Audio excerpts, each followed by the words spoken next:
Hello friends, इस video में हम रिवाइज करने वाले हैं इनकम फ्रॉम सैलरीज। दोस्तों, total there are 5 heads of income. हर एक हेड पढ़ते वक्त जो पहला सेक्शन हम लोगों ने डिस्कस किया है वो है चार्जिंग सेक्शन। सैलरी का जो चार्जिंग सेक्शन है वो है सेक्शन नंबर 15। अब दोस्तों, ये सेक्शन में क्या दिया है कि आपकी इनकम जो है वो सैलरी हेड में टैक्सेबल तभी होगी जब एम्प्लॉयर एम्प्लॉई रिलेशनशिप होगा। So when there is employer employee relationship तो ही आपको टैक्स लगेगा under the head income from salary. So आज दो पर्सन्स जो है उनके बीच में एम्प्लॉयर एम्प्लॉई रिलेशनशिप होना मैंडेटरी है, तो ही आपको टैक्स लगेगा under the head income from salary. In the absence of employer employee relationship, अगर एम्प्लॉयर एम्प्लॉई रिलेशनशिप नहीं है दोस्तों, तो भी टैक्स तो लगेगा but under some other heads. Under some other heads आपको नीचे देखो 3 एग्जांपल्स दिए गए हैं कि जहां पे टैक्सेबिलिटी जो है वो सैलरी हेड में नहीं आएगी, कोई दूसरे हेड में आएगी। फर्स्ट एग्जांपल देखो, अगर एक पार्टनरशिप फर्म अपने पार्टनर्स को सैलरी पे कर रहा है, सो अंडरस्टैंड पार्टनर्स जो है उनको टैक्स सैलरी हेड में नहीं लगेगा, उनको टैक्स लगेगा under the head business and profession. क्यों? क्योंकि there is no employer employee relationship between partnership firm and partner. दूसरा एग्जांपल देखो कि जो भी रेम्यूनरेशन मिलता है फैकल्टीज को जो भी रेम्यूनरेशन मिलता है from organization that is Professional Academy, यहां से जो भी रेम्यूनरेशन मिला यानी से वो टैक्सेबल होगा again under the head business and profession. क्यों? क्योंकि फैकल्टीज और ऑर्गेनाइजेशन के बीच में भी there is no employer employee relationship. And last friends, जो भी सैलरी मिलता है बाय एमपी और एमएलए, एमपी और एमएलए से जो भी सैलरी मिलता है वो टैक्सेबल होता है under the head income from other sources. So ये 3 केसेस है जहां पे आप लोगों को टैक्स दूसरे हेड में लगता है। आपको मिल क्या रहा है? सैलरी, बट ये हेड में टैक्स नहीं लगता। क्यों? क्योंकि there is no employer employee relationship. उसके बाद दोस्तों सेकेंड पॉइंट, आपको सैलरी हेड के अंदर टैक्स कौन से ईयर में लगेगा? सो सैलरी हेड के अंदर आपको टैक्स लगेगा in the year in which salary is due और in the year in which salary is received, whichever is earlier. जिस साल में सैलरी ड्यू हो गई या जिस साल में सैलरी रिसीव हुई, दोनों में से विच एवर इज अर्लियर, वो टाइम पे आपको सैलरी हेड के अंदर क्या लग जाएगा? टैक्स लग जाएगा। So salary is chargeable to tax on due basis और received basis whichever is earlier. अब दोस्तों, ये आपके सैलरी का फॉर्मेट है। देखो, जो भी चीजें टैक्सेबल होगी ना, टैक्सेबल, वो आउटर कॉलम में आनी चाहिए। सो वो कहां पे लिखनी है अपने को? आउटर कॉलम में। जितना भी अमाउंट टैक्सेबल होगा वो आउटर कॉलम में आएगा। अब देखो, जैसे बेसिक सैलरी, तो बेसिक सैलरी कहां लिखना है आपको? आउटर कॉलम में। Arrears of salary, what is arrears of salary? Salary of past year which is received in current year. So past years की सैलरी जो करंट ईयर में मिली है उसको हम बोलेंगे अरियर्स ऑफ सैलरी। ये कब पॉसिबल है? So if suppose there is increase in salary retrospectively, याद करो दोस्तों, आपकी सैलरी बढ़ी है लेकिन रेट्रोस्पेक्टिवली बढ़ी है, तो पास्ट ईयर की जो सैलरी है वो आपको करंट ईयर में मिलेगी और ये सैलरी पास्ट ईयर में टैक्स नहीं हुई रहेगी। ये सैलरी पास्ट ईयर में टैक्स नहीं हुई रहेगी, तो इस साल में क्या हो जाएगी? टैक्स हो जाएगी। Next is advance salary. What is advance salary? Salary of future years received in current year. अब ये सैलरी करंट ईयर में रिसीव हुई है, इसीलिए टैक्स हो जाएगी। ड्यू ये फ्यूचर में होने वाली है। सो सैलरी में टैक्स कब लगता है? ड्यू बेसिस और receipt basis, whichever is earlier. So advance salary जो है वो रिसीव अभी हो चुकी है, इसीलिए उस पर टैक्स लग जाएगा। सो देखो, जैसे बेसिक सैलरी मिला, अरियर्स ऑफ सैलरी मिला, एडवांस सैलरी मिला, कहां लिख रहे हैं हम लोग उसको? Directly in outer column. क्यों? क्योंकि ये सारे के सारे अमाउंट्स आर फुल्ली टैक्सेबल। ये सारे के सारे अमाउंट्स आर फुल्ली टैक्सेबल। ये सब पे फुल्ली टैक्स लग जाएगा, डायरेक्टली आउटर कॉलम में लिखना है। Next is bonus. Bonus is taxable on receive basis. इसका मतलब क्या? जब मिलेगा तब टैक्सेबिलिटी आएगी। बोनस जब मिलेगा तब टैक्सेबिलिटी आएगी। ये एक ही चीज है जहां पे आप ड्यू और receipt which ever is earlier follow नहीं करोगे। ये कब टैक्सेबल होगा? Only on receive basis. जब मिला तब टैक्सेबल, जब मिला तब टैक्सेबल। सो क्वेश्चन में अगर दिया होगा bonus due is 1 lakh, received is 80,000, तो कितने पे टैक्स लगेगा? 80,000 पे टैक्स लगेगा। उसके बाद कमीशन। अब कमीशन देने के अलग अलग तरीके होते हैं। कभी कभी कमीशन होता है बेस्ड ऑन टर्नओवर, कभी कभी कमीशन होता है बेस्ड ऑन नेट प्रॉफिट, कभी लमसम कमीशन दिया जाता है। कोई भी टाइप का कमीशन दिया जाए, it is again fully taxable, fully taxable. फिर देखो, फिर आते हैं अलाउंसेस। अब अलाउंसेस में आप क्या करोगे? तो अलाउंसेस जो भी मिले ना, वो इनर कॉलम में लिखोगे, और उसमें से अगर कोई एग्जम्पशन है तो वो एग्जम्पशन आप माइनस करोगे, बैलेंस अमाउंट आउटर कॉलम में जाएगा। सो बाहर क्या जाएगा? टैक्सेबल अमाउंट जाएगा, ओनली टैक्सेबल अमाउंट। उसके बाद रिटायरमेंट बेनिफिट्स। रिटायरमेंट बेनिफिट्स वापस से आप लिखोगे इन इनर कॉलम, उसमें से आप एग्जम्पशन माइनस करोगे, एंड जो टैक्सेबल अमाउंट है वो आप आउटर कॉलम में जाने दोगे। नेक्स्ट आएगा परक्विजिट्स। परक्विजिट्स क्या है दोस्तों? नॉन मॉनिटरी बेनिफिट्स है। ये बेनिफिट्स को हमें कन्वर्ट करना पड़ेगा into monetary value. Monetary value में कन्वर्ट करके जो भी अमाउंट आएगा उसको हम आउटर कॉलम में लिख देंगे। उसके बाद आपको मिल जाएगा ग्रॉस सैलरी।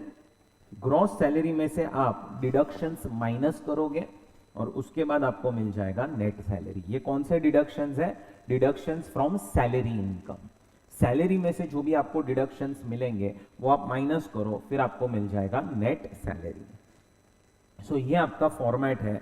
याद रखना, सारे टैक्सेबल अमाउंट्स बाहर जाने चाहिए, सारे टैक्सेबल अमाउंट्स जो है वो बाहर आउटर कॉलम में जाने चाहिए। अब उसके बाद नेक्स्ट जो प्रोविजन है वो है सेक्शन नंबर 89। सेक्शन नंबर 89 के अंदर क्या दिया गया है? रिलीफ। सो हमें पढ़ना है रिलीफ अंडर सेक्शन 89। अब दोस्तों देखो क्या होता है कि जब भी आपको अरियर्स ऑफ सैलरी मिलता है, क्या मिलता है? Arrears of salary. What is arrears of salary? Salary of past years which is received in current year which is taxable in current year. अब ये कब होता है? तो मैंने आपको थोड़ी देर पहले ही बोला कि if suppose there is increase in salary, and salary का इंक्रीज हुआ है रेट्रोस्पेक्टिवली, तो रेट्रोस्पेक्टिवली जब इंक्रीज हुआ है तो you will be receiving salary of past years in current year which is taxable in current year. अच्छा, what is advance salary? Salary of future years which is again received in current year, taxable in current year, but ये salary due कब होने वाली है? In future. अब क्या हो चुका कि अरियर्स ऑफ सैलरी, सैलरी है पास्ट ईयर का, एडवांस सैलरी है सैलरी ऑफ फ्यूचर ईयर का, बट दोनों पे टैक्स करंट ईयर में लग रहा है। सो अब यहां पे ऐसा हो सकता है क्या कि अगर यही सैलरी हमें रिस्पेक्टिव ईयर्स में मिलती, मतलब arrears of salary past year में ही मिल जाती या एडवांस सैलरी फ्यूचर ईयर में मिलती, तो शायद हमारा टैक्स जो है वो कम आता वो सालों में, but because arrears is received in current year and advance is received in current year, जिसके वजह से करंट ईयर की इनकम बढ़ गई और इसके ऊपर जो टैक्स आ रहा है वो ज्यादा आ रहा है। So arrears of salary and advance salary current year में टैक्सेबल हो रही है, उसके वजह से वो अमाउंट्स पे टैक्स ज्यादा आ रहा है। अगर अरियर्स हमें पास्ट ईयर में ही मिल जाता या एडवांस हमें फ्यूचर ईयर में ही मिल जाता तो हमें शायद टैक्स कम आता। तो यहां पे आपको 7 स्टेप्स दिए गए हैं। ये 7 स्टेप्स में हम लोगों को ये प्रूव करना है क्या कि on arrears and on advance in current year we are paying higher amount of tax. अगर यही अरियर्स एंड यही एडवांस पास्ट ईयर में या फ्यूचर ईयर में मिल जाता तो हम उस पे टैक्स कम पे करते हैं। ये 7 स्टेप्स में हम लोगों को वही चीज प्रूव करनी है। और अगर हमने प्रूव कर दिया क्या कि हमने पास्ट ईयर में जो टैक्स भरा होता वो कम भरा होता और करंट ईयर में हम अरियर्स और एडवांस पे टैक्स ज्यादा भर रहे हैं, तो हमें मिल जाएगा रिलीफ। सो देखो, arrears of salary and advance salary current year में टैक्सेबल हो रही है ना, because of that arrears and advance आप समझो टैक्स भर रहे हो 1 लाख का, और यही arrears and advance respective years में टैक्सेबल हो जाते हैं, तो आप टैक्स भरते हो ओनली 80,000 का। तो यहां पे क्या हो जाएगा दोस्तों, आपको 20,000 रुपीज जो है उतना रिलीफ मिल जाएगा। सो ये 7 स्टेप्स हैं टू कैलकुलेट रिलीफ। बहुत इजी स्टेप्स हैं, देखो कैसे सॉल्व करना है। स्टेप नंबर 1, करंट ईयर की इनकम ले लो आप लोग, और उसमें आप अरियर्स ऑफ सैलरी या एडवांस सैलरी जो है वो ऐड कर दो। सो करंट ईयर का टोटल इनकम निकाल लो। और टोटल इनकम के ऊपर you calculate total tax. When I say total tax it means basic tax, surcharge, HEC, सब टोटल टैक्स निकाल लो. और फिर अरियर्स एंड एडवांस हटा के आप टोटल टैक्स निकालो.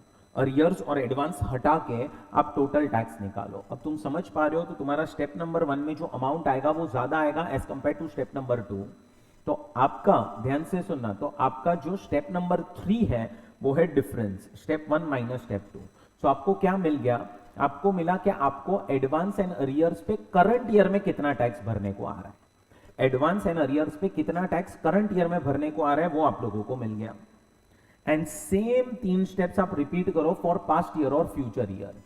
तो स्टेप 4 देखो, समझो आपको अरियर्स मिला हुआ है, तो जिस ईयर का अरियर्स है वो ईयर की इनकम लो एंड उसमें अरियर्स ऑफ सैलरी ऐड कर दो, टोटल निकालो और उस पे टोटल टैक्स कैलकुलेट करो. बट याद रखना यहां पे जब आप टोटल टैक्स कैलकुलेट करोगे तो जिस साल का ये अरियर्स है वो साल के जो स्लैब रेट्स होंगे उसको यूज करके आपको टैक्स कैलकुलेट करना है, जो आपको क्वेश्चन में दिया जाएगा. फिर वापस से आप अरियर्स हटा के जो उस साल की सिर्फ इनकम है उस पे टैक्स कैलकुलेट करो, उस साल की जो इनकम है उस पे टैक्स कैलकुलेट करो. सो अब स्टेप 4 और स्टेप 5 में आप क्या कर रहे हो? जिस साल का अरियर्स है उस साल में अगर अरियर्स मिल जाता तो इनकम कितनी होती वो देख के टैक्स कैलकुलेट करो, और अगर अरियर्स नहीं मिलता तो टैक्स कितना होता तो टैक्स कितना आता वो कैलकुलेट करो. एंड स्टेप नंबर 6 क्या होगा? Difference between step 4 and 5. तो ये तुम्हें क्या मिल जाएगा कि अगर उस साल में अरियर्स पे टैक्स लग जाता तो हमें कितना टैक्स आता. तो समझो यहां पे आपका टैक्स आ रहा है 1 लाख और यहां पे आपका टैक्स आ रहा है 80,000. अब आप क्या करोगे? तो जो डिफरेंस है 20,000 वो आपका हो गया रिलीफ. वो आपका क्या हो चुका है? रिलीफ. सो ये आपके 7 स्टेप्स हैं टू कैलकुलेट रिलीफ. सो अब ये सेक्शन 89 के ऊपर हम लोगों ने क्लास में एक क्वेश्चन भी किया हुआ था दोस्तों इन डिटेल. चलो अब हम स्टार्ट करते हैं विद अलाउंसेस. देखो अलाउंसेस जो है वो क्या है? एक फिक्स्ड अमाउंट है जो एम्प्लॉयर एम्प्लॉय को देता है फॉर पर्सनल और फॉर एनी ऑफिशियल पर्पस. अब अलाउंसेस में पहला अलाउंस जो मुझे डिस्कस करना है दोस्तों वो है dearness allowance. Now what is dearness allowance? Dearness allowance दिया जाता है to meet the cost of inflation. महंगाई के वजह से, इन्फ्लेशन के वजह से गुड्स की प्राइस बढ़ रही है, सर्विसेज की प्राइस बढ़ रही है. सो एम्प्लॉय वो सारे गुड्स एंड वो सारी सर्विसेज ले सके, इसीलिए जो अमाउंट एम्प्लॉयर एम्प्लॉय को देता है उसको हम बोलते हैं डियरनेस अलाउंस. थोड़ा सा याद करो, डियरनेस अलाउंस 2 टाइप के होते हैं. एक होता है dearness allowance in terms and एक होता है dearness allowance not in terms. और एक नाम क्या है? Dearness allowance forming part of salary और forming part of retirement benefit. Dearness allowance not forming part of salary, not forming part of retirement benefits. ध्यान से सुनना, डियरनेस अलाउंस जो है वो फुल्ली क्या है? टैक्सेबल. यस, डियरनेस अलाउंस क्या है दोस्तों? Fully taxable. सो आपको फुल्ली टैक्स लग जाएगा डियरनेस अलाउंस पे. इसका मतलब डियरनेस अलाउंस आप कहां लिखोगे? Directly outer column. दोनों dearness allowance, whether it is in terms और whether it is not in terms, आप दोनों के दोनों डियरनेस अलाउंस कहां लिखोगे? आउटर कॉलम में. अब दोस्तों, अब डियरनेस अलाउंस याद रखना फुल्ली टैक्सेबल है. Section number 10 clause 7. अब जब भी तुम्हारे सामने सेक्शन 10 आ जाएगा याद रखना कुछ ना कुछ चीजें एग्जम्प्ट होने वाली है. अब सेक्शन 10(7) क्या बोल रहा है? तो सेक्शन 10(7) के अंदर 3 कंडीशंस दी गई है. ये 3 कंडीशंस आप लोगों ने रेसिडेंशियल स्टेटस में पढ़ी थी. पहला, एम्प्लॉयर कौन होना चाहिए? गवर्नमेंट होना चाहिए. नेक्स्ट, एम्प्लॉई कौन होना चाहिए? सिटीजन होना चाहिए. And third, employee is rendering services outside India. 3 condition है, employer government of India, employee citizen of India and employee is rendering services outside India.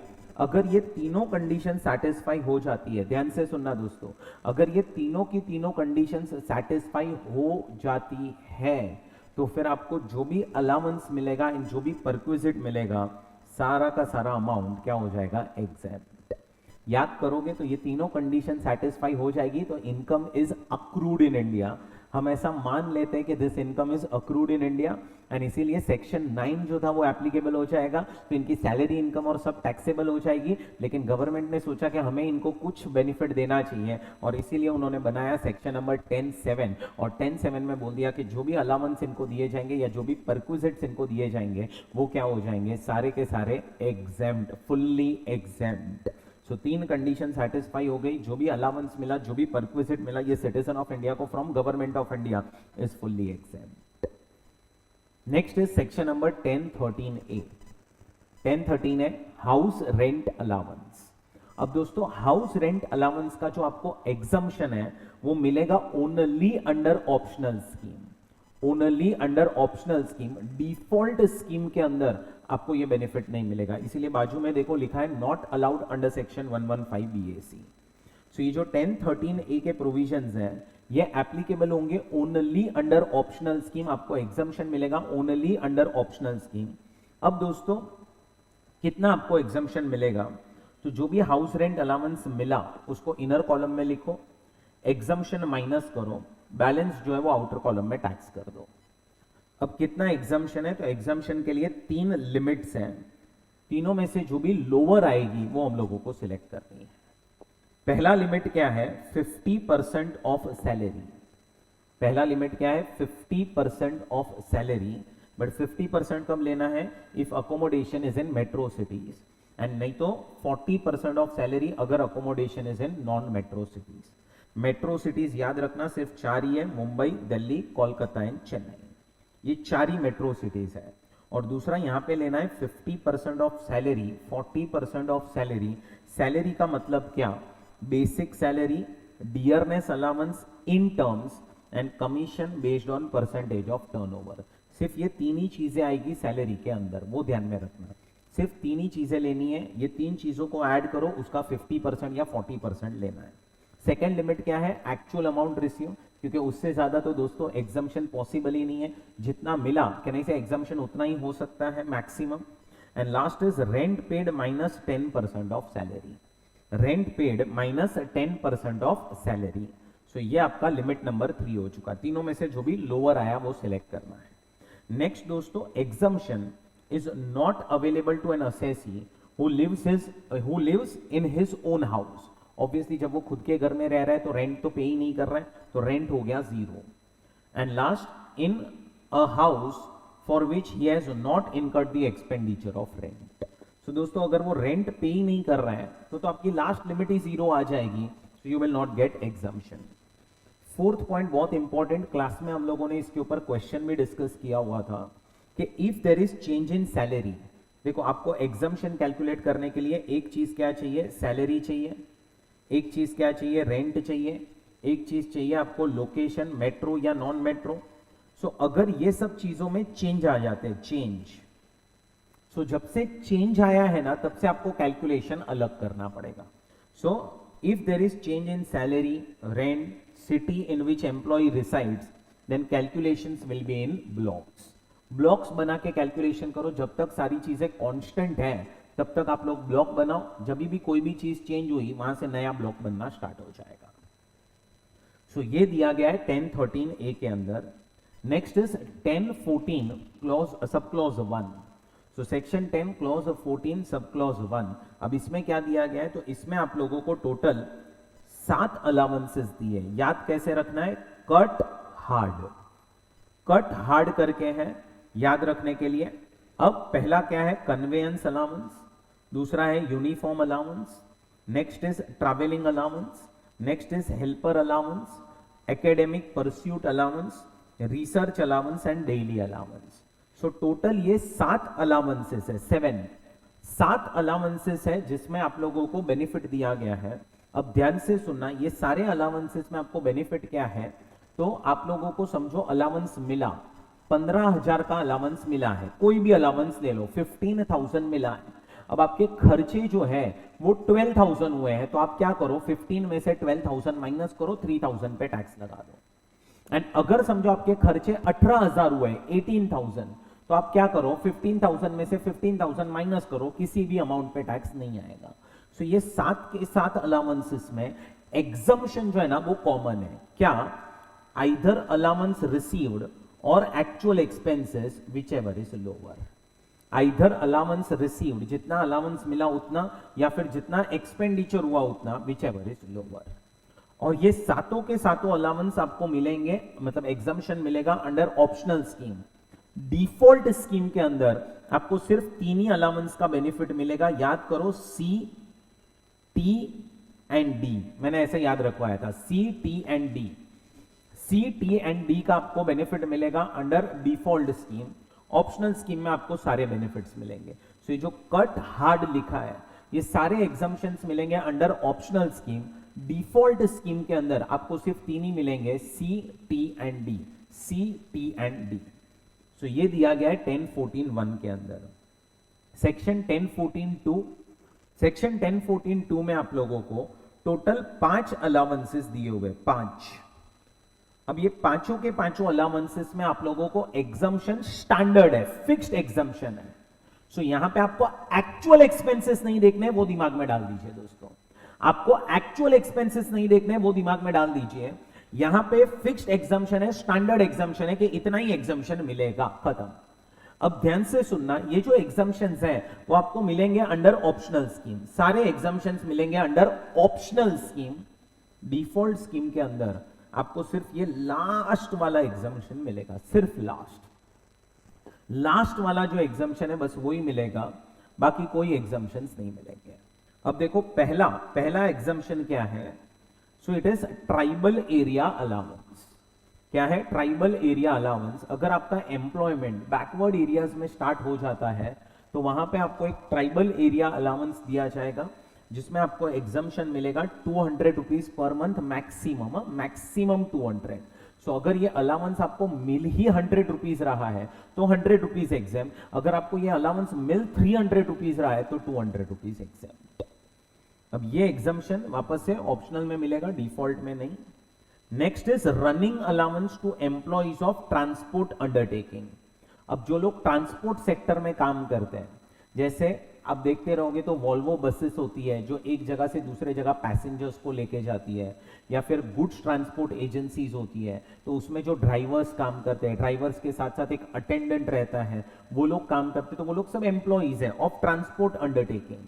अब इनको एक अलाउंस मिलता है, running allowance.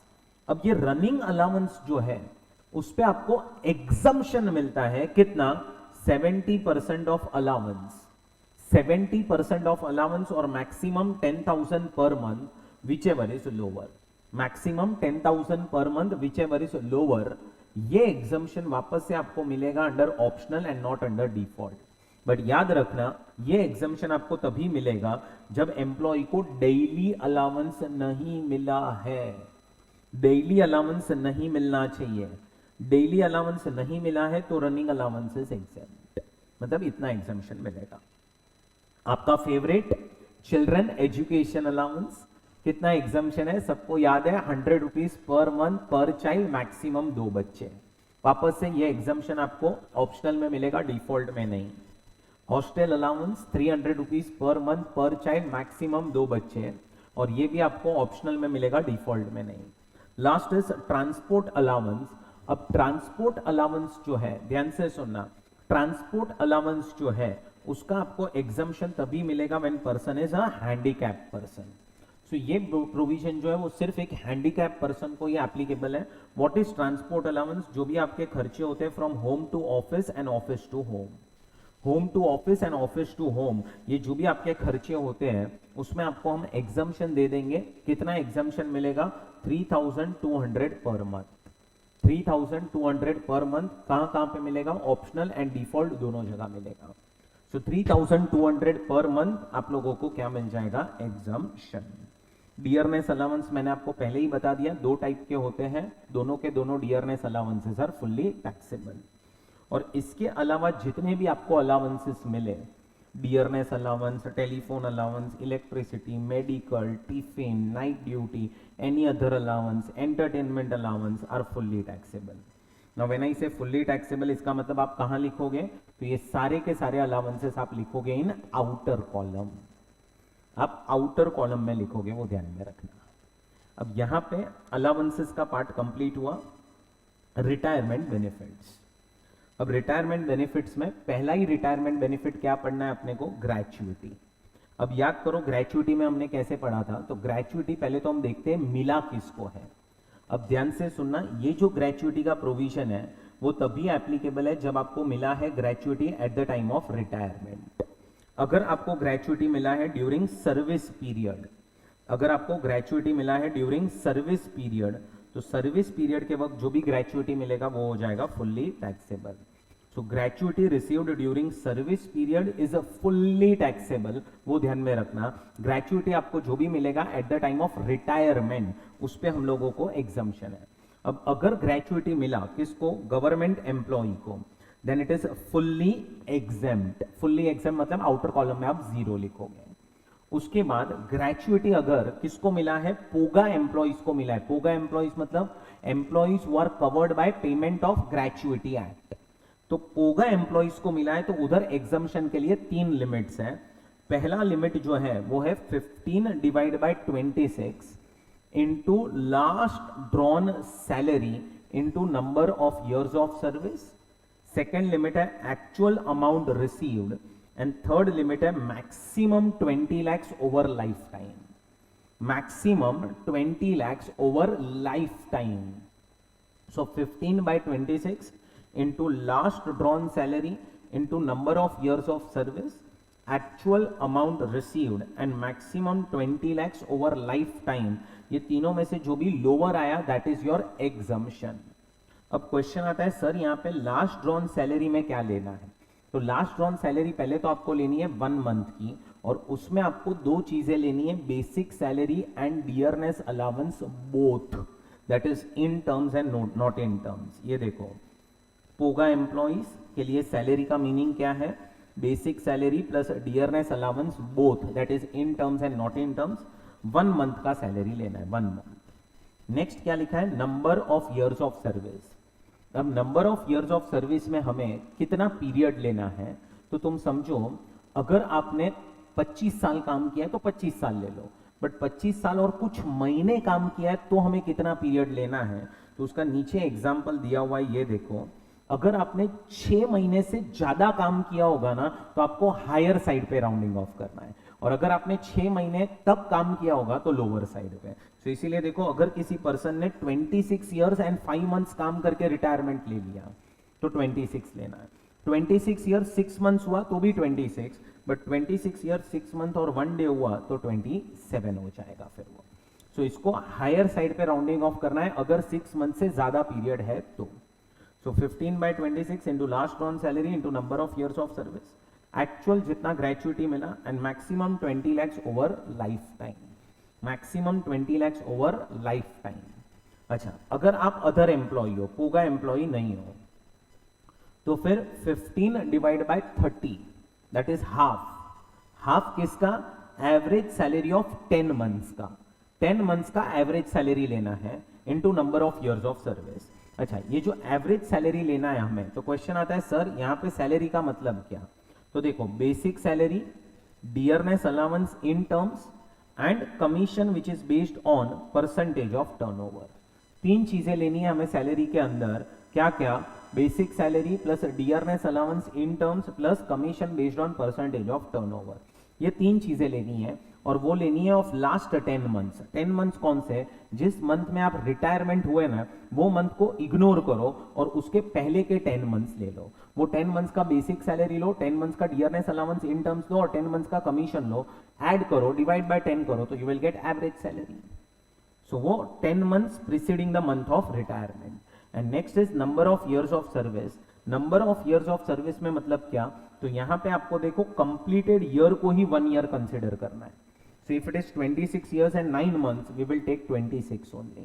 We will take 26 only. So आपको completed year जो है उसी को 1 year काउंट करना है। अब दोनों जगह पे लिखा है maximum 20 lakhs over life time.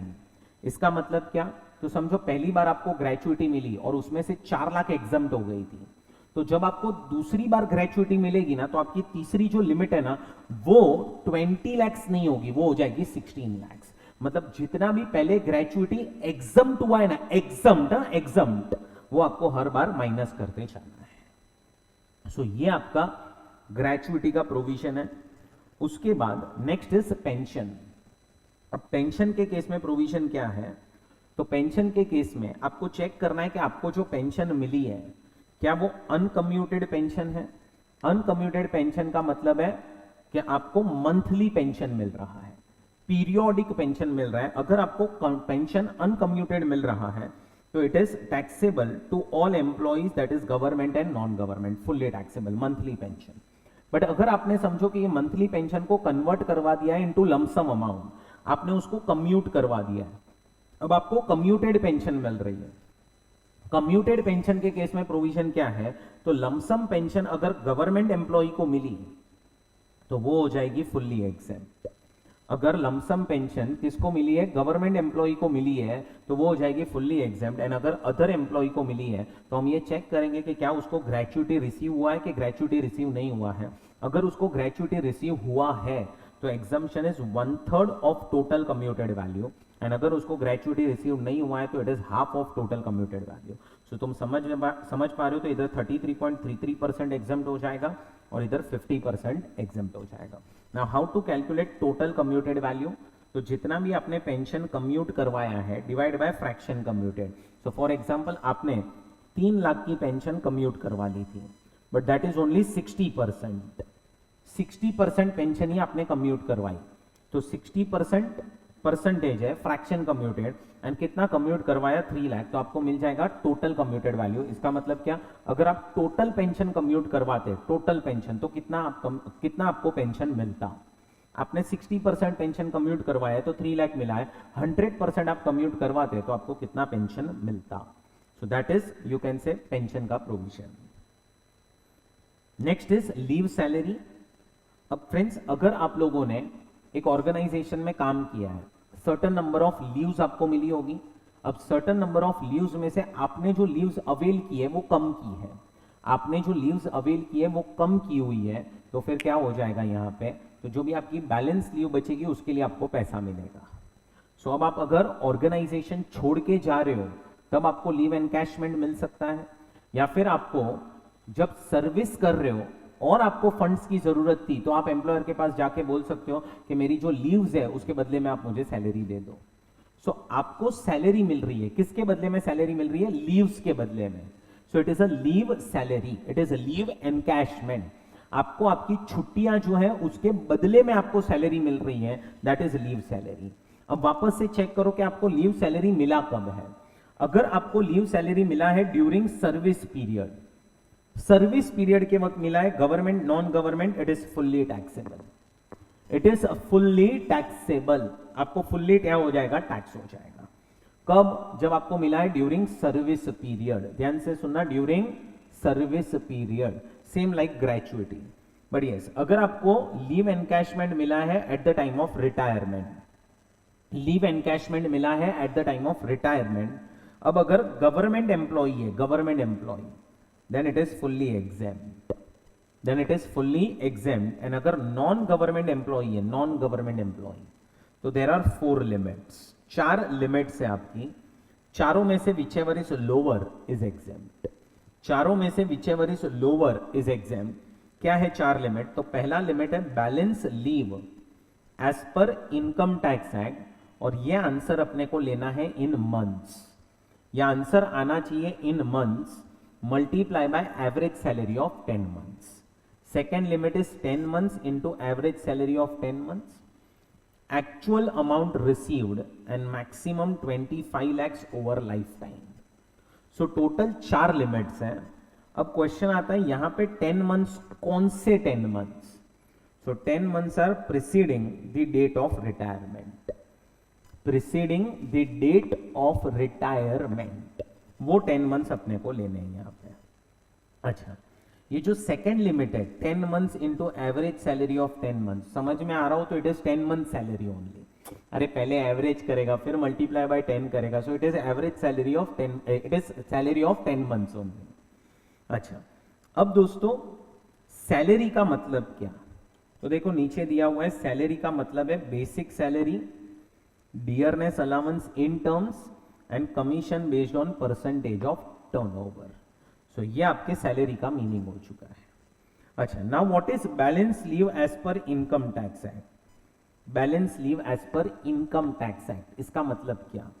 तो balance leave as per income tax act का मतलब है कि आप देखो what is your leave entitlement. ध्यान से सुनना, हम कैलकुलेट कर रहे हैं balance leave as per income tax Act, तो आप पहले चेक करो what is your leave entitlement.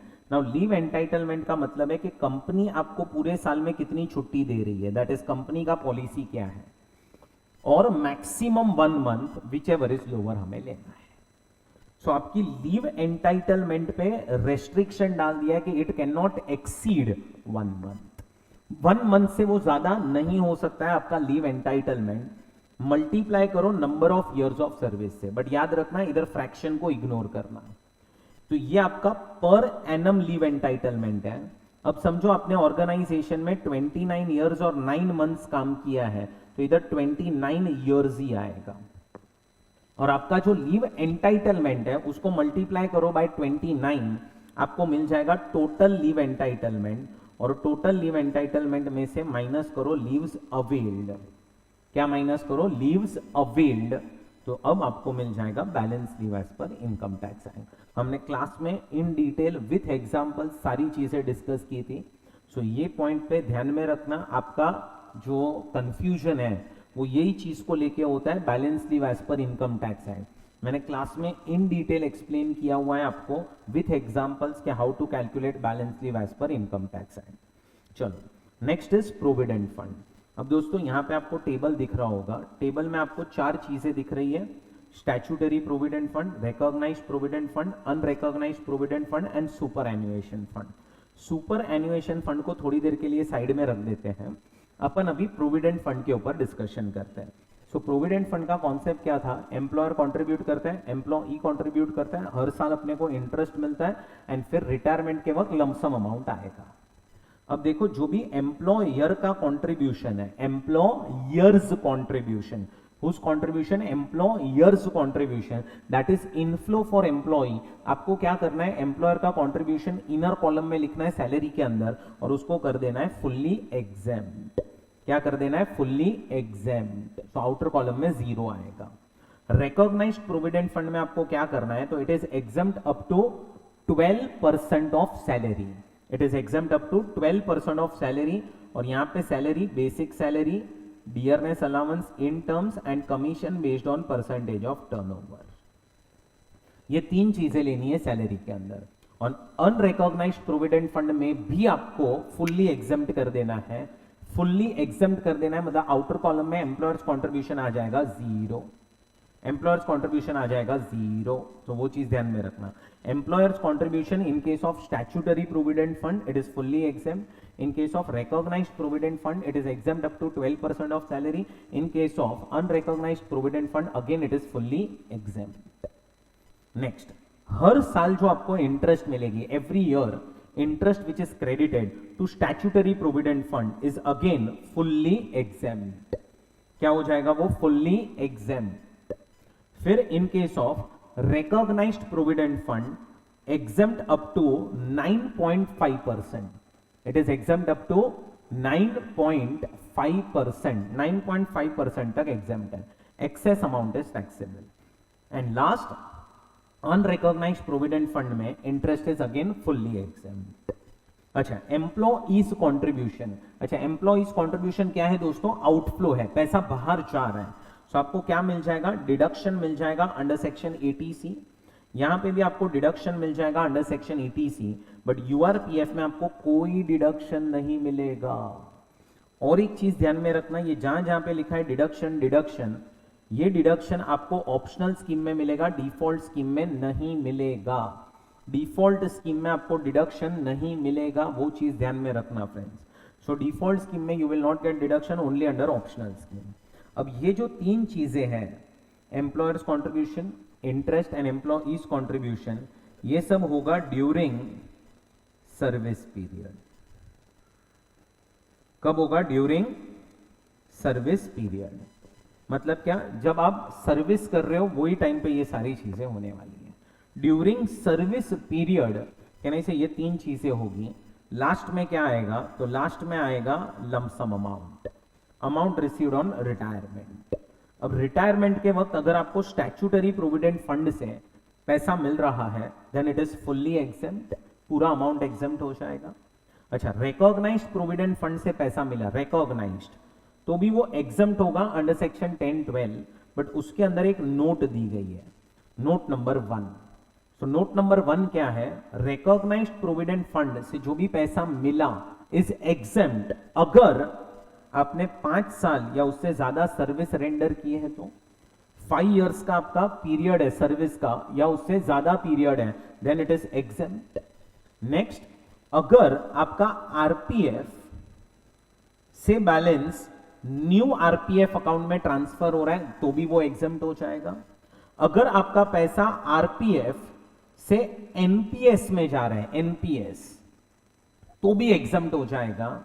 And अगर आपने 5 साल से कम पीरियड का सर्विस दिया है, 5 साल से कम पीरियड का सर्विस दिया है और आपका रिटायरमेंट हुआ है because of ill health, discontinuation of employer's business और any reason which is beyond the control of employ, अगर ये 3 रीजंस की वजह से आपने पैसा विड्रॉ कर लिया है तो भी एग्जेम्प्ट हो जाएगा।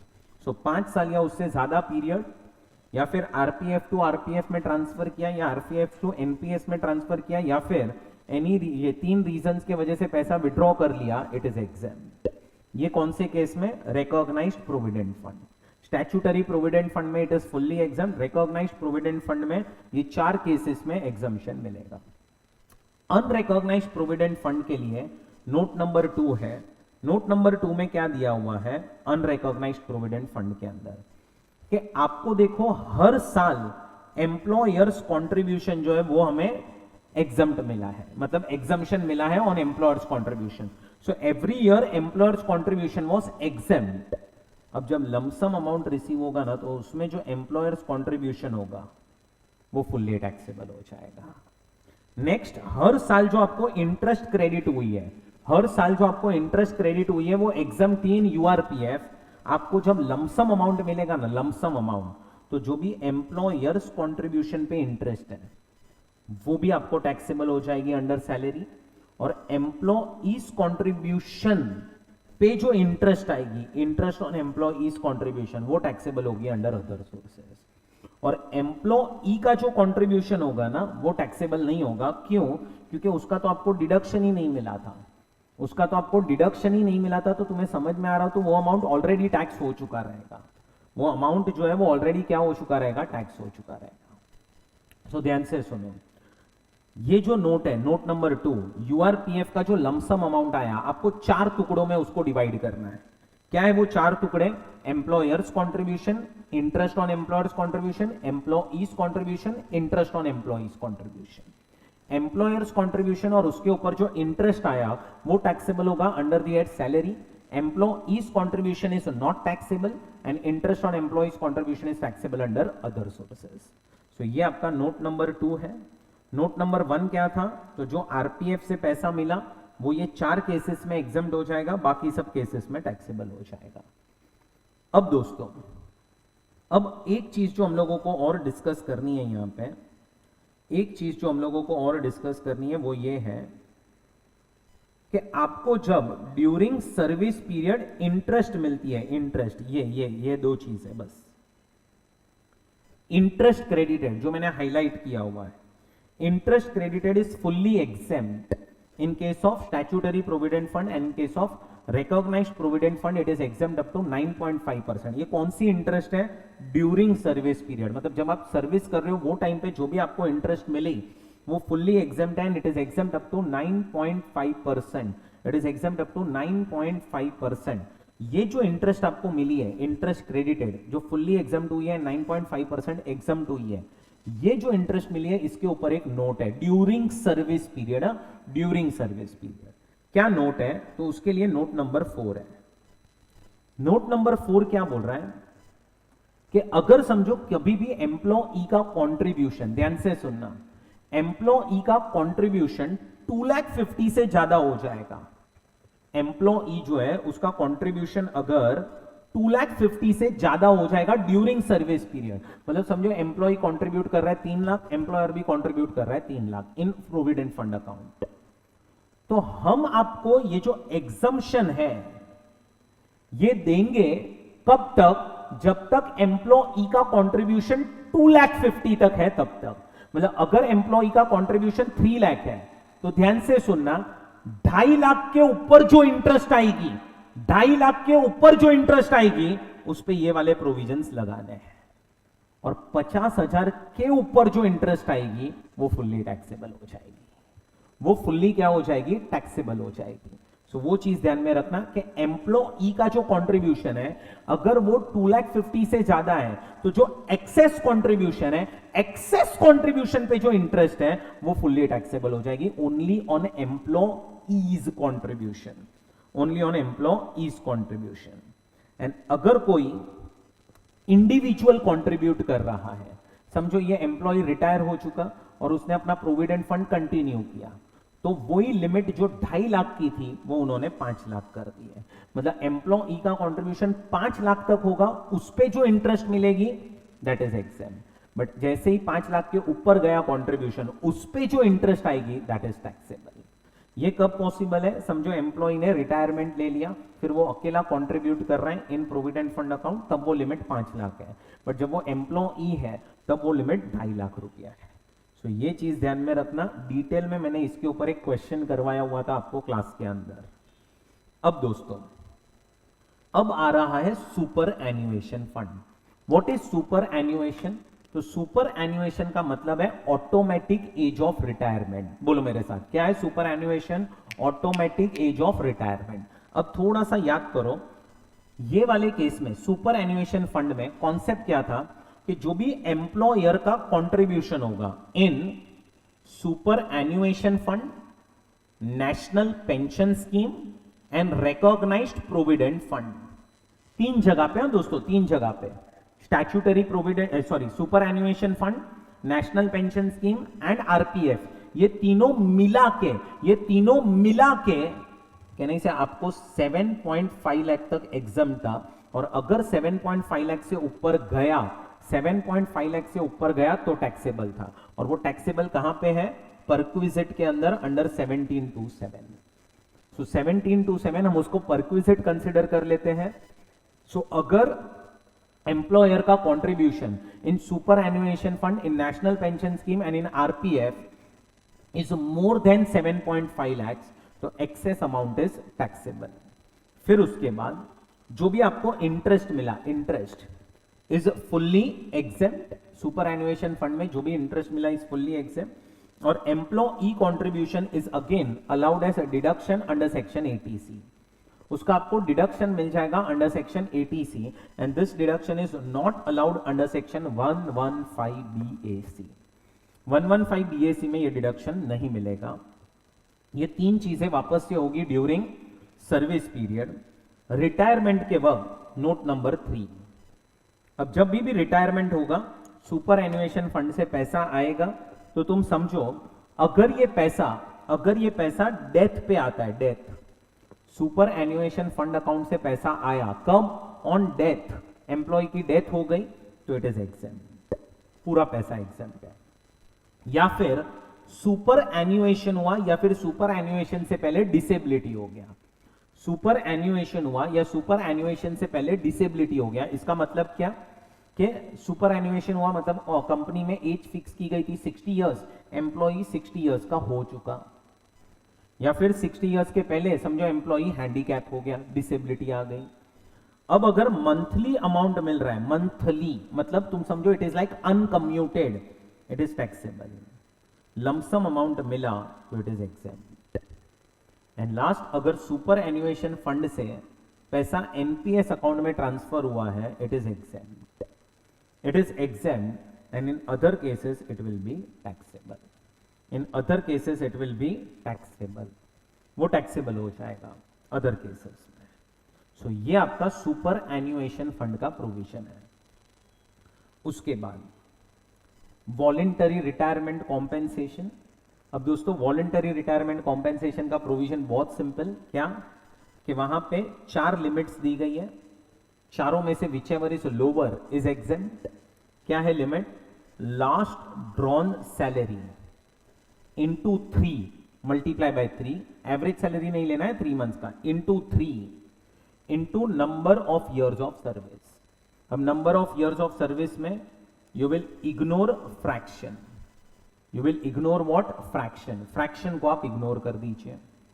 नेक्स्ट क्या है, last drawn salary into remaining months of service left, कितना टाइम अभी भी आपको बाकी था, नंबर ऑफ मंथ्स में कितना टाइम आपको बाकी था वो ऑर्गेनाइजेशन में काम करने के लिए। तो समझो कि आप 60 इयर्स की एज पे सुपर एनुएशन होने वाला था, 55 इयर्स में आपने बोल दिया कि मुझे ये ऑर्गेनाइजेशन छोड़ के जाना है, तो फिर अभी भी 5 साल बाकी है, इसका मतलब 60 मंथ्स बाकी है, तो इधर 60 मंथ्स लेने हैं अपने को।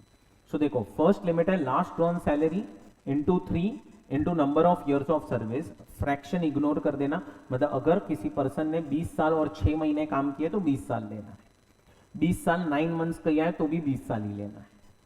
Last drawn salary into remaining months of service left and compensation actually received, जितना अमाउंट मिला, एंड मैक्सिमम 5 लाख रुपीज, ये 4 में से whichever is lower. Salary में हमें क्या क्या लेना है, तो एक लेना है बेसिक सैलरी, एक लेना है डियरनेस अलाउंस इन टर्म्स, और एक लेना है commission based on percentage of turnover, commission based on percentage of turnover, ये 3 चीजें हमें लेनी है। Next retrenchment compensation, retrenchment compensation में वापस से 3 लिमिट्स है, whichever is lower is exempt. पहला limit 15 divide by 26 into average salary of 3 months, 15 by 26 into average salary of 3 months into number of years of service। number of years of service में 6 months से ज्यादा होगा, rounding off on higher side, rounding off on higher side, higher side पे rounding off करना है। सो ये same like पोगा employees, ठीक है। सो 15 by 26 into average salary of 3 months, compensation actually received and maximum 5 lakhs whichever is lower। Salary में यहां पे basic salary लेना है और डियरनेस अलाउंस लेना है, both, that is in terms and not in terms. तुम देखोगे तो लिमिट नंबर 1 जो है it is similar to your POGA employees, क्योंकि सैलरी का मीनिंग भी सेम है, number of years of service भी सेम है, सिर्फ वहां पे था लास्ट ड्रॉन सैलरी, यहां पे है एवरेज सैलरी ऑफ 3 मंथ्स। चलो नेक्स्ट परक्विजिट्स। अब दोस्तों परक्विजिट्स के अंदर पहला ही परक्विजिट क्या आ रहा है, accommodation provided by employer to employ. So अगर एम्प्लॉयर ने एम्प्लॉय को क्या प्रोवाइड किया है, अकोमोडेशन, तो कितने अमाउंट पे एम्प्लॉय को टैक्स लगेगा। सो देखो हमें क्या करना है, चेक करना है कि क्या अकोमोडेशन फर्निश्ड अकोमोडेशन है कि अनफर्निश्ड है। अगर अकोमोडेशन अनफर्निश्ड है, अनफर्निश्ड मतलब कोई फर्नीचर प्रोवाइड नहीं किया है, there is only accommodation, so you take value of accommodation. आप अकोमोडेशन की वैल्यू ले लेना, वैल्यू ऑफ अकोमोडेशन ले लो कि अकोमोडेशन की वैल्यू क्या होगी, एंड उसके बाद अगर फर्निश्ड हुआ, फर्निश्ड, तो ये ऐड होगा फर्निशिंग चार्जेस, तो ये ऐड होगा फर्निशिंग चार्जेस, फर्निशिंग चार्जेस क्या हो जाएगा, ऐड। सो अगर फर्निश्ड अकोमोडेशन है तो ही ये ऐड होगा फर्निशिंग चार्जेस, नहीं तो आपको क्या करना है, तो आपको लेना है वैल्यू ऑफ अकोमोडेशन, सिर्फ वैल्यू ऑफ अकोमोडेशन। अगर अनफर्निश्ड है तो, फर्निश्ड है तो ऐड करो फर्निशिंग चार्जेस। अब फर्निशिंग चार्जेस के अंदर अगर furniture is owned by employer तो आपको लेना है 10% per annum of original cost, and if it is hired by employer तो आपको लेना है higher charges paid by employer. ये दो चीजें ऐड हो जाएगी, या तो ओन्ड होगा फर्नीचर या तो हायर्ड होगा, ये दो चीजें ऐड करो एंड लेस करो amount recovered from employee. Employee से जो भी अमाउंट रिकवर हुआ वो लेस कर दो, आपको मिल जाएगा taxable perquisite value, taxable perquisite value. So start with value of accommodation, सिर्फ वैल्यू ऑफ अकोमोडेशन आएगा कब, when accommodation is unfurnished.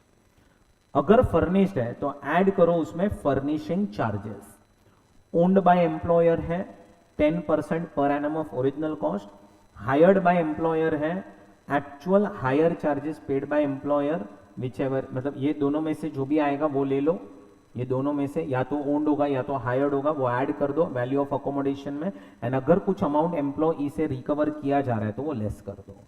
Now how to calculate value of accommodation?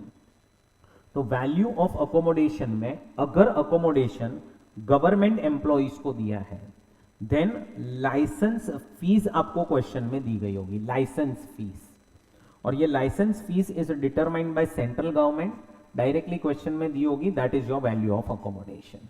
So government employee के केस में अपने को ज्यादा कुछ कैलकुलेशन नहीं करना है, ज्यादा दिमाग नहीं चलाना है, क्वेश्चन के अंदर अपने को लाइसेंस फीस दी होगी, वो लाइसेंस फीस उठाओ और यहां पे रख दो, और अगर फर्नीचर प्रोवाइड किया है तो ऐड करो फर्निशिंग चार्जेस, ऐड करो फर्निशिंग चार्जेस। याद रखना license fees is only value of accommodation, it is not value of furnished accommodation. So if furnished accommodation is provided to government employee, government employee को अगर furnished accommodation provide किया गया है तो आपको फर्निशिंग चार्जेस अलग से ऐड करना पड़ेगा, फर्निशिंग चार्जेस अलग से ऐड करना पड़ेगा, वो चीज ध्यान में रखना।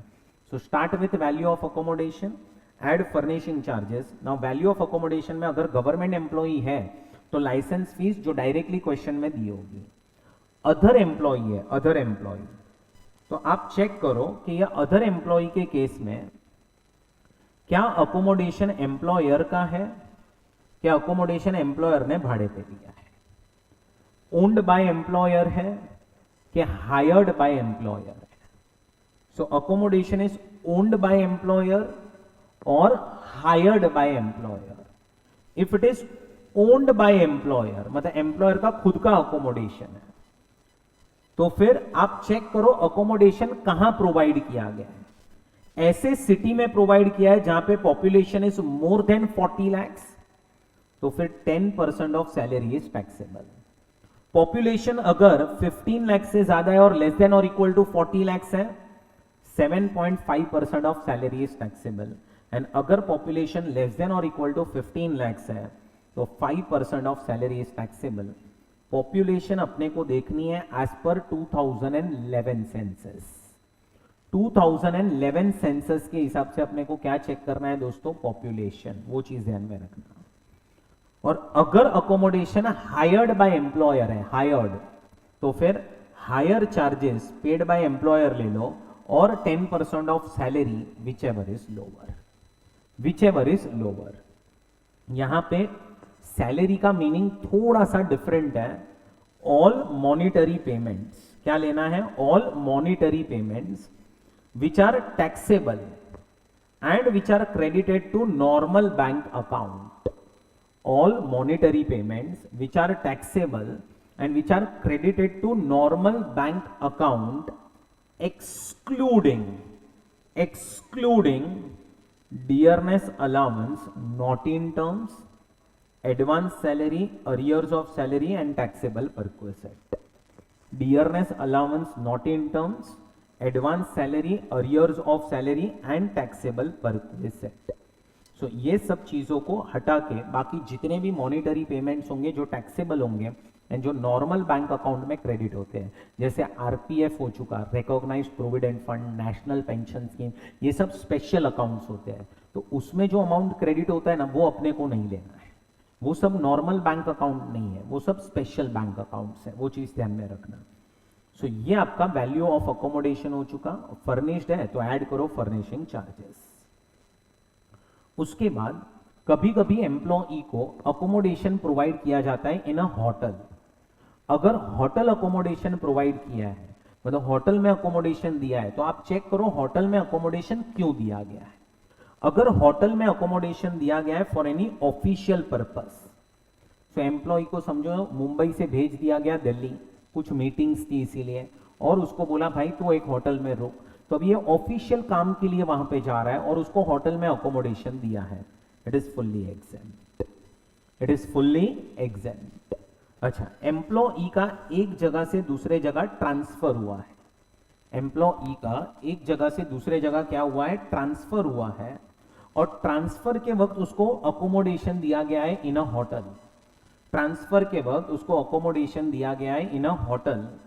अप टू 15 डेज अगर स्टे होगा, 15 डेज तक स्टे होगा, it is exempt, it is exempt. 15 days तक स्टे होगा, इट इज एग्जेम्प्ट।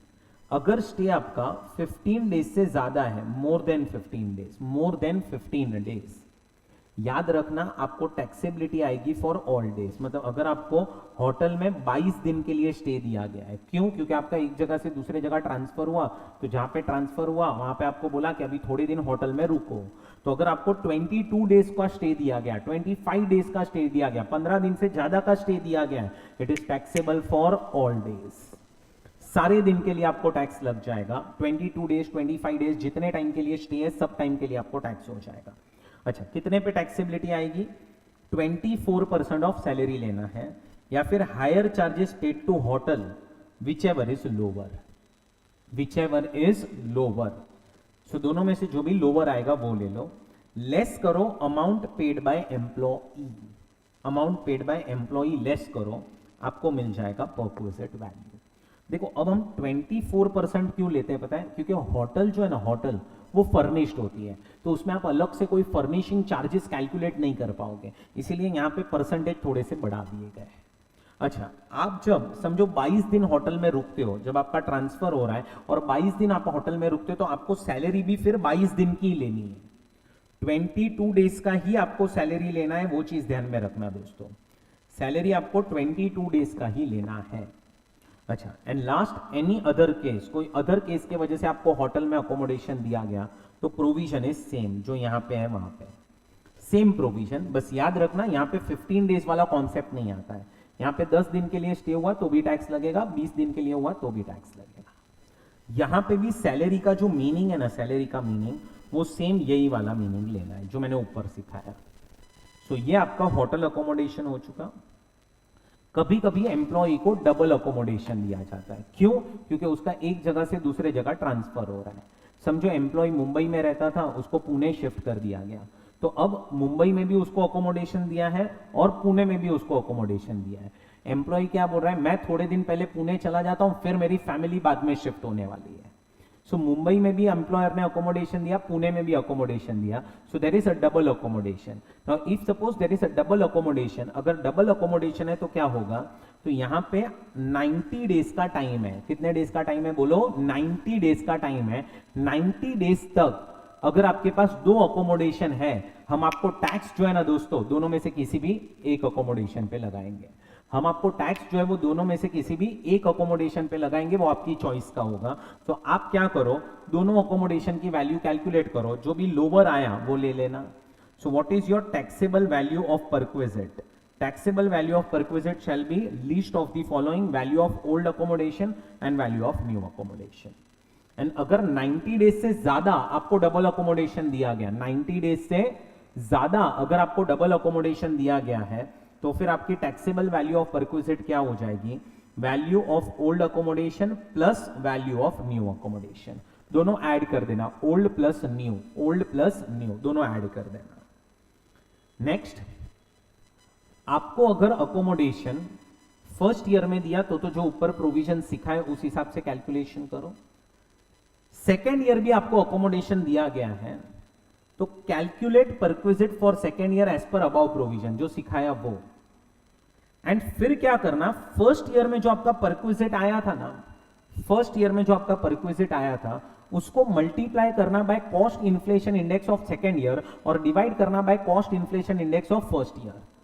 मतलब उसके अंदर इन्फ्लेशन का इफेक्ट डालना, फर्स्ट ईयर का जो परक्विजिट वैल्यू था उसके अंदर इन्फ्लेशन का इफेक्ट डालना। अब अमाउंट जो आया एट स्टेप 1 एंड अमाउंट जो आया at step 2, whichever is lower, वो आपका परक्विजिट हो जाएगा from second year.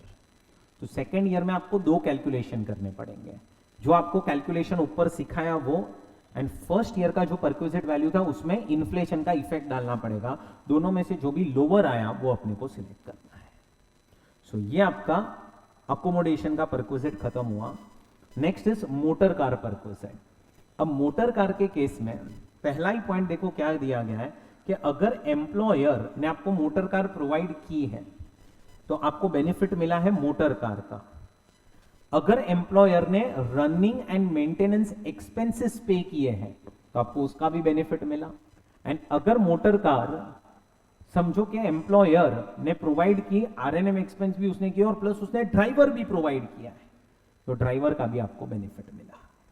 So 3 benefits आपको मिल सकते हैं। कब? जब एम्प्लॉयर प्रोवाइड करे तब। अगर motor car employer they, that is a benefit.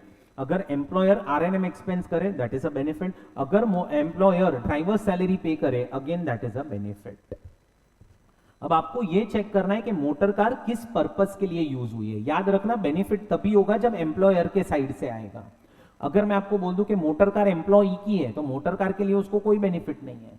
आरएनएम expense employee ने किया, तो आरएनएम एक्सपेंस के लिए उसको कोई बेनिफिट नहीं है। ड्राइवर सैलरी एम्प्लॉई ने पे की है, तो ड्राइवर सैलरी के लिए एम्प्लॉई को कोई बेनिफिट नहीं है। हाँ, सारी चीजें एम्प्लॉयर करेगा तो उसके लिए बेनिफिट है। तो वो चीज ध्यान में रखना। अब आप चेक करो मोटर कार किस पर्पस के लिए यूज हुआ है। If motor car is used fully for official purpose, fully for official purpose, सिर्फ ऑफिशियल पर्पस के लिए मोटर कार यूज हुआ है, so what will be your perquisite value? It will B nil. Perquisite value हो जाएगा निल, 0, कोई tax नहीं, क्योंकि ऑफिशियल पर्पस है। मोटर कार अगर यूज हुआ है fully for personal purpose, fully personal purpose के लिए यूज हुआ है। अब मैं एम्प्लॉयर हूं, आप एम्प्लॉय हो, मैंने आपको मोटर कार दी, तो पहले तो आपको मोटर कार पे टैक्स लगेगा। कितना? तो 10% ऑफ ओरिजिनल कॉस्ट, अगर मेरी खुद की मोटर कार है तो। एंड अगर मैंने भाड़े पे दी, लेके आपको दी है, तो higher charges paid by employer, पहले वो ले लो। ये मोटर कार के लिए टैक्स हो चुका। फिर क्या होगा? अगर मैंने आरएनएम एक्सपेंस पे किया है तो वो ऐड कर दो। देखो, आरएनएम expense if paid by employer, and अगर मैंने ड्राइवर सैलरी पे की है तो वो भी ऐड कर दो, if paid by employer, and less करो amount paid by employee, amount paid by employee, तो आपको मिल जाएगा परक्विजिट वैल्यू। क्या मिल जाएगा दोस्तों? Perquisite value. सारी चीजें ऐड ही करनी है बस। आरएनएम एक्सपेंस मैंने किया, ऐड करो। ड्राइवर सैलरी मैंने पे किया, ऐड करो। कार मैंने दी है, तो कार के लिए या तो 10% या तो हायर चार्जेस, जो भी एप्लीकेबल होगा वो, एंड लेस कर दो amount paid by employee, perquisite value मिल गया। Now if car is used partly for official purpose and partly for personal purpose, partly official and partly personal, partly official and partly personal, motor car is used partly for official purpose, partly for personal purpose। तो अब क्या होगा? तो देखो, motor car owned by employee, owned by employee, car employee की है। अब car अगर एम्प्लॉई की है तो एम्प्लॉय को बेनिफिट क्या मिलेगा? आरएनएम एक्सपेंस का एंड ड्राइवर सैलरी का, वो भी जब एम्प्लॉयर पे करेगा। तो देखो, expenses by employer, running and maintenance expenses and driver salary, if paid by employer तो ही लेना है। ये 2 बेनिफिट है। बट अब तुम समझो, motor car partly official and partly personal के लिए यूज हुआ है, तो यहां पे प्रोविजन क्या है? तो यहां पे ये टोटल खर्चा है, इसमें से अपने को ऑफिशियल अमाउंट एक्ट के अंदर दिए हुए हैं, तो अपन क्या करेंगे? ऑफिशियल अमाउंट को हटा देंगे, तो अपने को पर्सनल अमाउंट मिल जाएंगे। अब क्वेश्चन आता है कितना ऑफिशियल अमाउंट है? तो आरएनएम एक्सपेंसेस के लिए जो ऑफिशियल अमाउंट है ना, आरएनएम एक्सपेंस के लिए, रनिंग एंड मेंटेनेंस एक्सपेंस के लिए जो ऑफिशियल अमाउंट है, वो डिपेंड करता है कि कार आपकी स्मॉल कार है कि बिग कार है। अगर कार का सीसी 1600 या उससे कम है, क्यूबिक कैपेसिटी, इंजन कैपेसिटी जिसको हम बोलते हैं, तो आपको 1800 पर मंथ खर्चा हुआ है फॉर ऑफिशियल पर्पस, ऐसा समझना है। तो समझो आपके टोटल आरएनएम एक्सपेंसेस 2 लाख के थे पूरे साल के। कार यूज हुई है partly for office, partly for personal. Office के लिए कितना यूज हुआ है? 1800 इंटू 12, अगर कार स्मॉल है तो। और अगर कार बिग कार है तो 2400 पर मंथ, 2400 पर मंथ। सो ये कार यूज हुआ है for official purpose. And driver की जो सैलरी है वो हम 900 ले लेंगे per month for official purpose. Official purpose के लिए हम 900 पर मंथ ले लेंगे, एंड इसमें से हम लेस करेंगे क्या? Amount paid by employee, amount paid by employee, and balance आ जाएगा परक्विजिट वैल्यू। सो देखो, आरएनएम एक्सपेंस में दोनों में से कोई भी एक ही आएगा, या तो 1800 या तो 2400, और ड्राइवर सैलरी में आ जाएगा 900 पर मंथ। सो ये चीज ध्यान में रखना, एक्सपेंसेस बाय एम्प्लॉयर। अब motor car owned by employee था, अब motor car owned by employer है। अब आपको चेक करना है कि आरएनएम एक्सपेंस किसने किया है। आरएनएम एक्सपेंस किसने किया है? आरएनएम एक्सपेंस एम्प्लॉई ने किया है। तो अगर आरएनएम एक्सपेंस एम्प्लॉई ने किया है तो दो बेनिफिट एम्प्लॉई को मिल सकते हैं। पहला, मोटर कार का बेनिफिट, क्योंकि motor car is owned by employer only, तो इसको टैक्स लगेगा for use of motor car.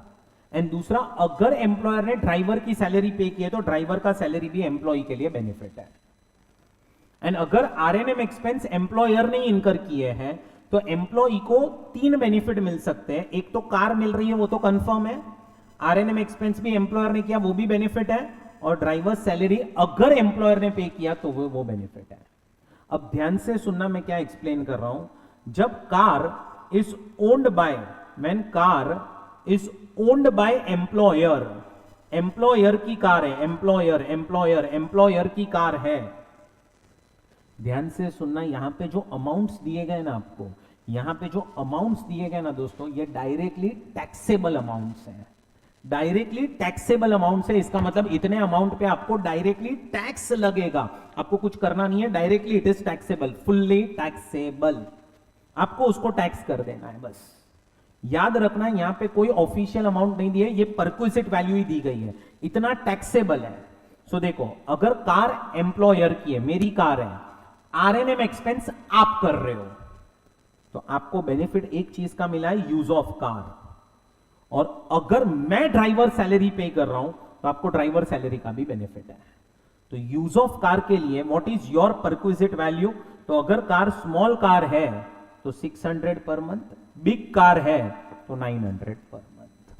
Small car है तो 600 पर मंथ, बिग कार है तो 900 पर मंथ। इतने पे tax, this is your PV, perquisite value. And driver salary जो है, if paid by employer, employer ने अगर पे की है तो 900 पर मंथ, वो भी टैक्स हो जाएगा। 900 पर मंथ, वो भी क्या हो जाएगा? टैक्स हो जाएगा। एंड अगर expenses are incurred by employer, तो आपको, मैं कार भी दे रहा हूं, मैं आरएनएम एक्सपेंस भी कर रहा हूं, तो आपको दो बेनिफिट है, use of car and आरएनएम expenses. अगर कार स्मॉल कार है तो 1800 पर मंथ, बिग कार है तो 2400 per month. And driver salary अगर मैंने पे की है तो 900 पर मंथ। याद रखना, ये अमाउंट्स टैक्सेबल है, आपको टैक्सेबल, वो ध्यान में रखना। ये जो भी आपको दिया गया है, that is perquisite value is given, actual expenses and amount recovered from employee is to be ignored. Obviously जब परक्विजिट वैल्यू ही दिया गया है तो एक्चुअल एक्सपेंसेस और जो भी अमाउंट रिकवर होगा वो सब हम क्या कर देंगे? इग्नोर। नेक्स्ट, मेडिकल फैसिलिटी और रीइंबर्समेंट ऑफ मेडिकल एक्सपेंसेस। अब अगर आपको मेडिकल परक्विजिट दिया गया है दोस्तों, मेडिकल परक्विजिट दिया गया, तो ये जो परक्विजिट है ना, ये परक्विजिट एक एग्जम्प्ट परक्विजिट है। यहां पे आपको कुछ एग्जम्पशंस मिलते हैं। सो ध्यान से सुनो, यहां पे आपको कुछ ना कुछ क्या मिलते हैं? एग्जम्पशंस, कुछ बेनिफिट्स मिलते हैं। बट बेनिफिट कब मिलेगा? जब मेडिकल ट्रीटमेंट एम्प्लॉई का होगा या एम्प्लॉई के फैमिली मेंबर्स का होगा। सो ये जो परक्विजिट है, ये परक्विजिट के अंदर कुछ एग्जम्पशंस दिए गए हैं। वो एग्जम्पशंस आपको कब मिलेंगे?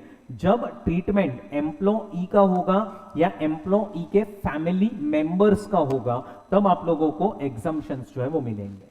अब देखो क्या दिया गया है कि मेडिकल परक्विजिट जो है, मेडिकल परक्विजिट जो है वो कहां पे आपका मेडिकल ट्रीटमेंट हुआ है? इंडिया में ट्रीटमेंट हुआ है कि आउटसाइड इंडिया हुआ है? पहले अपन इंडिया का पॉइंट डिस्कस करते हैं। अब इंडिया में अगर गवर्नमेंट हॉस्पिटल में ट्रीटमेंट हुआ है या फिर अगर रिकॉग्नाइज्ड हॉस्पिटल में ट्रीटमेंट हुआ है, recognised by Income Tax Department, Income Tax Department, government hospital में ट्रीटमेंट हुआ है या फिर रिकॉग्नाइज्ड हॉस्पिटल में ट्रीटमेंट हुआ है या फिर एम्प्लॉयर्स हॉस्पिटल में ट्रीटमेंट हुआ है, या ट्रीटमेंट कोई भी हॉस्पिटल में हुआ हो लेकिन it is in respect of illness relating to कोविड-19, अगर ये सब जगह पे आप फॉल हो गए, सो पहले 3 हॉस्पिटल के नाम दिए हुए हैं, ट्रीटमेंट कोई भी हो, लास्ट में ट्रीटमेंट बोला गया है कोविड का होना चाहिए, हॉस्पिटल कोई भी हो। अगर इंडिया में मेडिकल ट्रीटमेंट हुआ है in government hospital, recognised hospital, employer's hospital या फिर any hospital but in relation to Covid, तो हम आपको टैक्स नहीं लगाएंगे, फुल्ली एग्जेम्प्ट। खर्चा किसने किया है? एम्प्लॉयर ने किया है, या फिर खर्चा किसने किया? एम्प्लॉई ने किया और एम्प्लॉयर ने उसको रीइंबर्स कर दिया है, फुल्ली एग्जेम्प्ट, कोई टैक्स नहीं। बट यस, मैंने आपको थोड़ी देर पहले ही क्या बोला दोस्तों, कि ये एग्जम्पशन तभी मिलेगा जब ट्रीटमेंट एम्प्लॉई का होगा या एम्प्लॉई के फैमिली मेंबर्स का होगा। जब ट्रीटमेंट एम्प्लॉई का होगा या एम्प्लॉई के फैमिली मेंबर्स का होगा तभी एग्जम्पशन मिलेगा। और फैमिली में कौन कौन आएगा जरा देखो, second point, family includes spouse and children, dependent और नॉट, डिपेंडेंट और नॉट, और and parents, brother and sister who are dependent on employee, dependent on employee. So family includes spouse and children, dependent or not, and parents, brother and sister who are dependent on employee. ये लोग सब family में आएंगे तो ही exemption मिलेगा। Otherwise मतलब अगर आप अदर केसेस में फॉल हो गए, फर्स्ट केस में फॉल नहीं हुए, then it is fully taxable, then it is fully taxable, it is fully taxable, आपको फुल्ली टैक्स लग जाएगा उस चीज पे। क्वेश्चन में अगर कुछ भी ना दिया हो, क्वेश्चन में अगर कुछ भी ना दिया हो, याद रखना आपको ये अदर समझना है और फुल्ली टैक्स कर देना है। अब अगर ट्रीटमेंट आउटसाइड इंडिया हो रहा है, अगर ट्रीटमेंट कहां पे हो रहा है दोस्तों? आउटसाइड इंडिया, तो जो भी आपका कॉस्ट ऑफ ट्रीटमेंट होगा एंड कॉस्ट ऑफ स्टे होगा, एक पर्सन का ट्रीटमेंट एंड 2 पर्सन का stay, it is exempt as per RBI limits. वो आपको क्वेश्चन में दिया होगा, एक पर्सन का ट्रीटमेंट और 2 पर्सन का स्टे। स्टे मतलब क्यों 2 पर्सन का? तो जिसका ट्रीटमेंट है कहने से उसके साथ एक पर्सन और भी तो जाएगा ना। सो कॉस्ट ऑफ ट्रीटमेंट एक पर्सन का एंड कॉस्ट ऑफ स्टे 2 लोग का is exempt as per RBI limits, it is exempt as per RBI limits. And next is cost of travel, 2 लोगों का कॉस्ट ऑफ ट्रैवल जो है, अब उसमें क्या प्रोविजन है? तो इधर आपको आरबीआई लिमिट्स दी होगी तो उतना एग्जम्प्ट कर देना, बट ट्रैवल के केस में ना वो लोग बोल रहे हैं कि आप जीटीआई चेक करो, ग्रॉस टोटल इनकम। अगर आपकी gross total income is less than और equal to 2 lakhs, then cost of travel is fully exempt. And अगर आपकी gross total income is more than 2 lakhs, then it is fully taxable, then it is fully taxable. So it is fully exempt if GTI is less than or equal to 2 lakhs, and it is fully taxable if GTI is more than 2 lakhs. And GTI का मतलब क्या? तो GTI is to be taken before including the value of cost of travel. Gross total income निकालते वक्त cost of travel को ignore करना, बाकी पूरी ग्रॉस टोटल इनकम निकाल लो, पूरी ग्रॉस टोटल इनकम निकाल लो, कॉस्ट ऑफ ट्रैवल को आप इग्नोर करना, कॉस्ट ऑफ ट्रैवल को हटा देना and gross total income excluding cost of travel निकालो। अगर वो लेस देन और इक्वल टू 2 lakhs है तो जो भी कॉस्ट ऑफ ट्रैवल हुआ रहेगा 2 लोगों का वो एग्जेम्प्ट हो जाएगा, एंड मोर देन 2 lakhs है तो वो टैक्सेबल हो जाएगा। क्वेश्चन में अगर ट्रीटमेंट लिखा है हुआ है, कुछ मेंशन नहीं है, तो इंडिया में ट्रीटमेंट हुआ रहेगा इन अदर हॉस्पिटल और वो टैक्सेबल हो जाएगा। अगर क्वेश्चन में आपको दिया गया है मेडिकल अलाउंस, तो ये पॉइंट आएगा नहीं, it is fully taxable. Next question में अगर आपको दिया है personal accident policy premium is paid, so it is not taxable for employee, उस पे टैक्स नहीं लगेगा। Mediclaim premium is paid, mediclaim premium पे वापस पे टैक्स नहीं, वापस से पॉलिसी किसके नाम पे होनी चाहिए? एम्प्लॉई या फिर फैमिली मेंबर्स के नाम पे। And life insurance premium is paid, again it is fully taxable. So personal accident policy premium is exempt, mediclaim premium is exempt, and life insurance premium जो पे किया है वो taxable है। So ये आपका दोस्तों medical perquisite जो है वो complete हुआ। Next perquisite जो हम लोगों को discuss करना है वो है education perquisite। अब एजुकेशन के केस में ध्यान से सुनो, 2 पार्ट में डिवाइडेड है। एजुकेशन का फैसिलिटी दिया गया है कि रीइंबर्समेंट है। मतलब क्या कि अगर एम्प्लॉयर ने डायरेक्टली खर्चा किया है तो it is a facility, but समझो खर्चा एम्प्लॉई ने किया है और एम्प्लॉयर ने उसको रीइंबर्स किया है, तो इट इज अ रीइंबर्समेंट। अब ध्यान से सुनो, आपको ये चेक करना है कि एजुकेशन दिया किसको गया है। सो अगर एजुकेशन की फैसिलिटी दी गई है, किसको? एम्प्लॉई को। एम्प्लॉई को एजुकेशन मिल रहा है, इट इज एग्जेम्प्ट। क्योंकि जो भी एम्प्लॉई को नॉलेज मिलेगा after doing any particular course, यानी से वो कहीं ना कहीं ऑफिस में ही यूज होने वाला है, तो इसीलिए वो एग्जेम्प्ट कर दिया गया है। सो समझो कि एम्प्लॉई को बोला गया कि भाई तू टैली सीख क्या। अब एम्प्लॉई गया टैली सीखने के लिए, सो एम्प्लॉयर ने जो ऑर्गेनाइजेशन में वो टैली सीखने गया उसको पेमेंट कर दिया, it's a facility, can I से एग्जेम्प्ट। हाँ, ऐसा भी हो सकता है कि वो टैली सीखने गया, कौन? एम्प्लॉई, और एम्प्लॉई ने पहले पे किया और एम्प्लॉयर ने उसको रीइंबर्स किया, एम्प्लॉई को एजुकेशन मिला ना, इट इज एग्जेम्प्ट। एम्प्लॉई को अगर एजुकेशन मिला, इट इज एग्जेम्प्ट। उसके बाद एम्प्लॉई के बच्चों को अगर फैसिलिटी मिल रही है, एजुकेशन की फैसिलिटी, अब ये कब पॉसिबल है? तो जब कोई एम्प्लॉयर जो है उसका खुद का स्कूल हो या उसका खुद का कोई इंस्टीट्यूशन हो और वहां पे एम्प्लॉय के बच्चे पढ़ रहे हैं, या फिर एम्प्लॉयर ने किसी भी ऑर्गेनाइजेशन के साथ टाई अप किया हुआ है, किसी स्कूल के साथ टाई अप है, किसी यूनिवर्सिटी के साथ टाई अप कर दिया है और एम्प्लॉई जो है उसके बच्चे वो स्कूल या यूनिवर्सिटी में पढ़ रहे हैं। सो अगर एम्प्लॉयर का खुद का स्कूल है या किसी के साथ टाई अप है और एजुकेशन किसको दिया जा रहा है? बच्चों को दिया जा रहा है, तो प्रोविजन क्या है? तो आप एक काम करो, मार्केट वैल्यू ले लो of education facility in similar institution. Similar institution में आप मार्केट वैल्यू ले लो ऑफ एजुकेशन फैसिलिटी, उसमें से आप लेस करना स्टैंडर्ड एग्जम्पशन जो होगा 1000 रुपीज पर मंथ पर चाइल्ड, एंड लेस कर देना amount recovered from employee, balance जो बचेगा वो फुल्ली टैक्सेबल। अब ध्यान से सुनना, ये स्टैंडर्ड एग्जम्पशन को लेके दो इंटरप्रिटेशंस थे जो मैंने आपको क्लास में करवाए थे। अगर market value of education facility in similar institution is समझो कि 900, then you will get exemption of 900। But अगर वो 1200 है, 1200, तो दो इंटरप्रिटेशन थे। पहला इंटरप्रिटेशन 200 पे टैक्स लगेगा और दूसरा इंटरप्रिटेशन के अगर 1000 से ऊपर गया, 1200 है तो पूरे 1200 पे टैक्स लगेगा। आप जो इंटरप्रिटेशन फॉलो करना चाहो कर सकते हो, ऑल्टरनेटिव इंटरप्रिटेशन मैंने नीचे दिया हुआ है। इंस्टीट्यूट दोनों इंटरप्रिटेशन के हिसाब से सोल्यूशन देते हैं। एंड अगर अदर्स में आप फॉलो गए, मतलब क्या? समझो एजुकेशन फैसिलिटी किसी अदर पर्सन को दी गई है, जैसे एम्प्लॉय के ब्रदर को एजुकेशन दिया गया या ब्रदर के बच्चों को एजुकेशन दिया गया, तो सेम प्रोविजन जो यहां पे है वही कॉपी पेस्ट, बस ये 1000 का जो एग्जम्पशन है वो नहीं मिलेगा। 1000 का जो एग्जम्पशन है वो नहीं मिलेगा, वो चीज ध्यान में रखना। एंड अगर रीइंबर्समेंट है और एजुकेशन एम्प्लॉई को मिल रहा है, then it is exempt, then it is exempt. But others को अगर मिल रहा है, then it is taxable, fully taxable है। इधर कोई बेनिफिट नहीं है, कोई 1000 रुपए का बेनिफिट नहीं है। अच्छा, इधर नंबर ऑफ चिल्ड्रंस पे कोई लिमिट नहीं है, वो ध्यान में रखना। बच्चों पे कोई लिमिट नहीं है, वो ध्यान में रखना।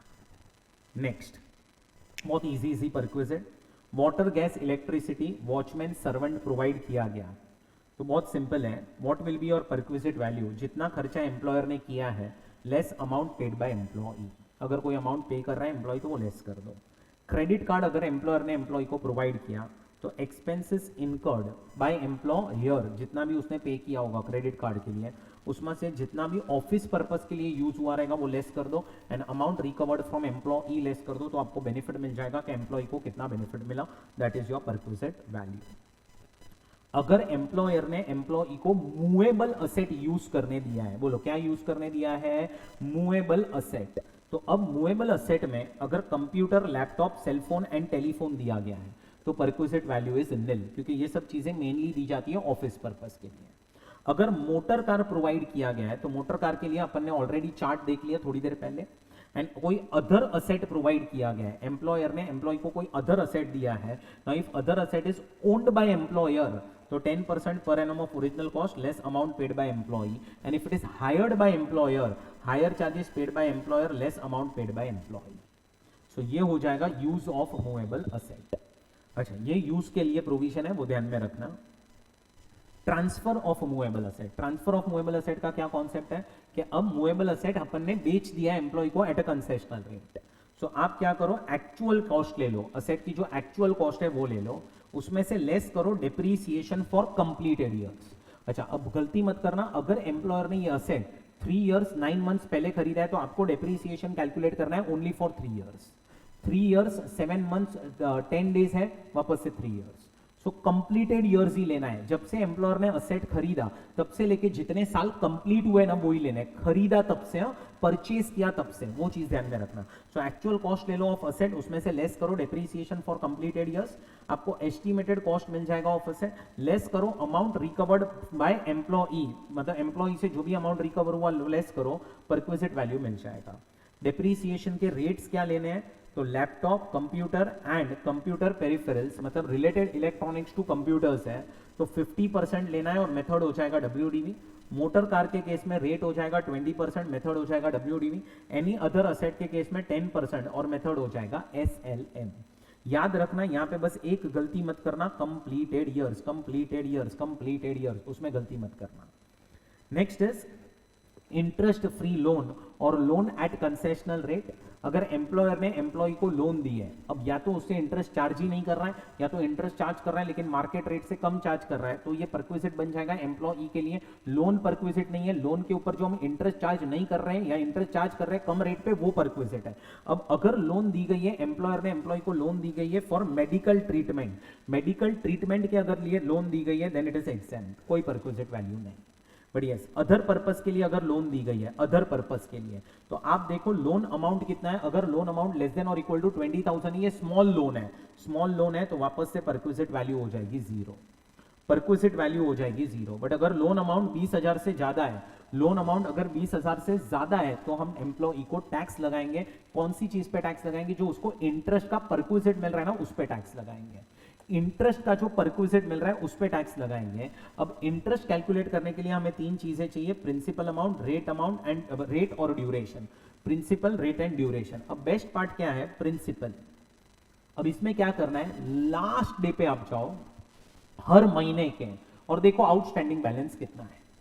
आउटस्टैंडिंग बैलेंस कितना है लास्ट डे, हर महीने के लास्ट डे पे जाओ और आउटस्टैंडिंग बैलेंस निकालो कितना है। Outstanding balance on last day of every month, last day पे जाके एवरी मंथ का आउटस्टैंडिंग बैलेंस निकालो, उस पे रेट लगाओ। कौन सा, SBI का रेट। SBI के रेट को हम मार्केट रेट समझते हैं on first day of a previous year.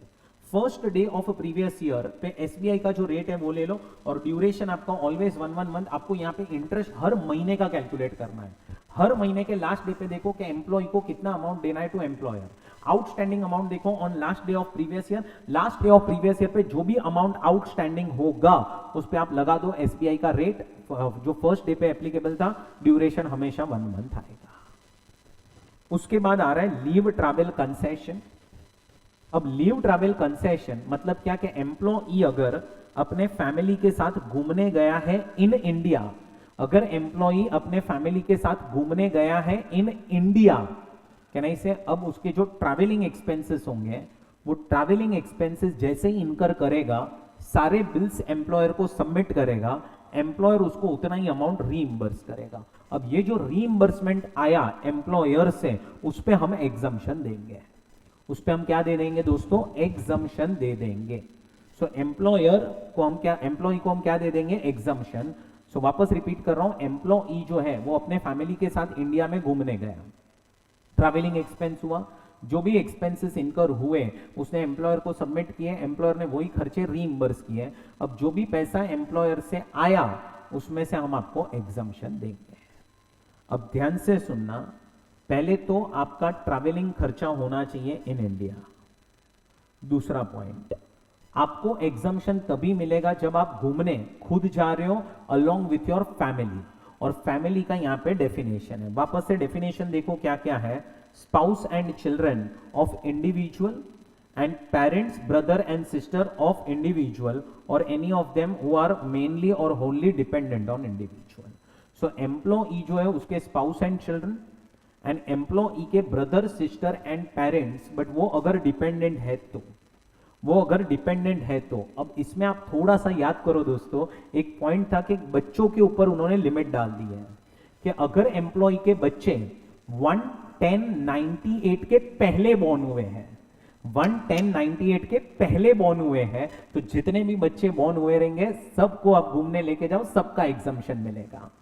सब जितने भी बच्चे 11098 के पहले बॉर्न हुए हैं सबका एग्जम्पशन मिलेगा।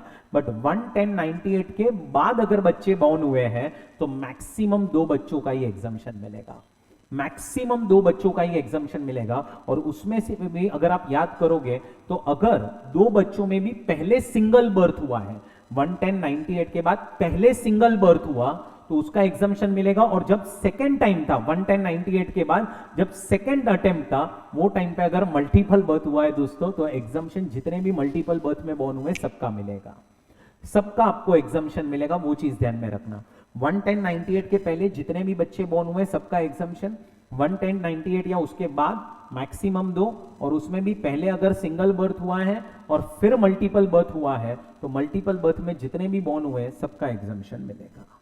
वो फैमिली का डेफिनेशन है। नेक्स्ट एक कॉन्सेप्ट आता है ब्लॉक। अब यहां पे 4-4 साल का है ना दोस्तों ब्लॉक बनाया गया है, 4-4 साल के क्या बनाए गए, ब्लॉक्स बनाए गए हैं। अभी जो ब्लॉक चल रहा है ना वो है 22 से लेके 25, ये कैलेंडर ईयर के ब्लॉक्स हैं, कैलेंडर ईयर 22, 23, 24 एंड 25। अब ये ब्लॉक्स क्यों बनाए गए हैं तो ध्यान से सुनो, आपको ये जो एग्जम्पशन मिलेगा ना वो 4 साल के ब्लॉक में, 4 साल के ब्लॉक में आपको एग्जम्पशन 2 बार ही मिलेगा। आप घूमने 5 बार जाओ, एग्जम्पशन हम 2 बार देंगे। और एग्जम्पशन जो है आपको 2 बार मिलेगा 4 साल के ब्लॉक में। लेकिन लेकिन लेकिन अगर आपने कोई भी प्रीवियस ब्लॉक में, अगर आपने कोई भी प्रीवियस ब्लॉक में 0 एग्जम्पशन लिया है या एक ही एग्जम्पशन लिया है, प्रीवियस ब्लॉक में, ये जो 4-4 साल के ब्लॉक है उसमें प्रीवियस ब्लॉक में अगर आपने 0 एग्जम्पशन लिया है या फिर एक ही बार एग्जम्पशन लिया है तो दोनों सिचुएशन में एक कैरी फॉरवर्ड होगा। एक क्या होगा, कैरी फॉरवर्ड होगा, मतलब number of exemption in next block will be 3, but उसमें से भी फर्स्ट एग्जम्पशन आपको नेक्स्ट ब्लॉक के फर्स्ट कैलेंडर ईयर में ही ले लेना है, नेक्स्ट ब्लॉक के फर्स्ट कैलेंडर ईयर में ही आपको एग्जम्पशन ले लेना है। वो चीज ध्यान में रखना। नीचे आप लोगों को प्रोविजन दिया गया है कि how much exemption you will get. So अगर आप एयर से ट्रैवल कर रहे हो, एयर, तो आपका exemption will be actual expenses और इकोनॉमी क्लास फेयर। थोड़ा सा अपना दिमाग चलाओगे तो जो आपके एक्चुअल एक्सपेंसेस होंगे वही आपका एक्चुअल अमाउंट रिसीव्ड होगा, और एक्चुअल अमाउंट रिसीव्ड में से आप ये दोनों में से जो भी लोअर आया वो माइनस कर देना, दैट इज योर एग्जम्पशन। अगर आप कोई अदर मोड से ट्रैवल कर रहे हो, अदर मोड से, बट जो प्लेसेस पे आप ट्रैवल कर रहे हो वहां पे rail facilities available, rail facility जो है वो अवेलेबल है, तो वापस से एक्चुअल एक्सपेंसेस और first class AC fare whichever is lower. Rail facility is not available, not, तो फिर recognise transport facility is available, if yes then actual expenses और first class deluxe fare whichever is lower, and अगर transport recognise transport facility is not available then actual expenses और first class railway fare of similar distance. ध्यान से सुनना, rail is not connected here, rail facility नहीं है, but आपको similar distance पे जो रेल फैसिलिटी जहां पे अवेलेबल है उसका जो फेयर होगा वो यहां पे रखना है, उसका जो फेयर होगा वो यहां पे रखना है। अदर परक्विजिट्स, अगर एम्प्लॉयर ने एम्प्लॉई को ईसॉप दिया, ईसॉप, तो एम्प्लॉई को ईसॉप पे टैक्स लग जाएगा। कितने पे टैक्स लगेगा, market value on the date when employee exercises this option, जिस दिन एम्प्लॉय ने अपना ऑप्शन एक्सरसाइज किया उस दिन पे जो मार्केट वैल्यू है वो लेस अमाउंट रिकवर्ड, जो भी अमाउंट एम्प्लॉय से रिकवर किया उतने पे एम्प्लॉय को टैक्स लग जाएगा।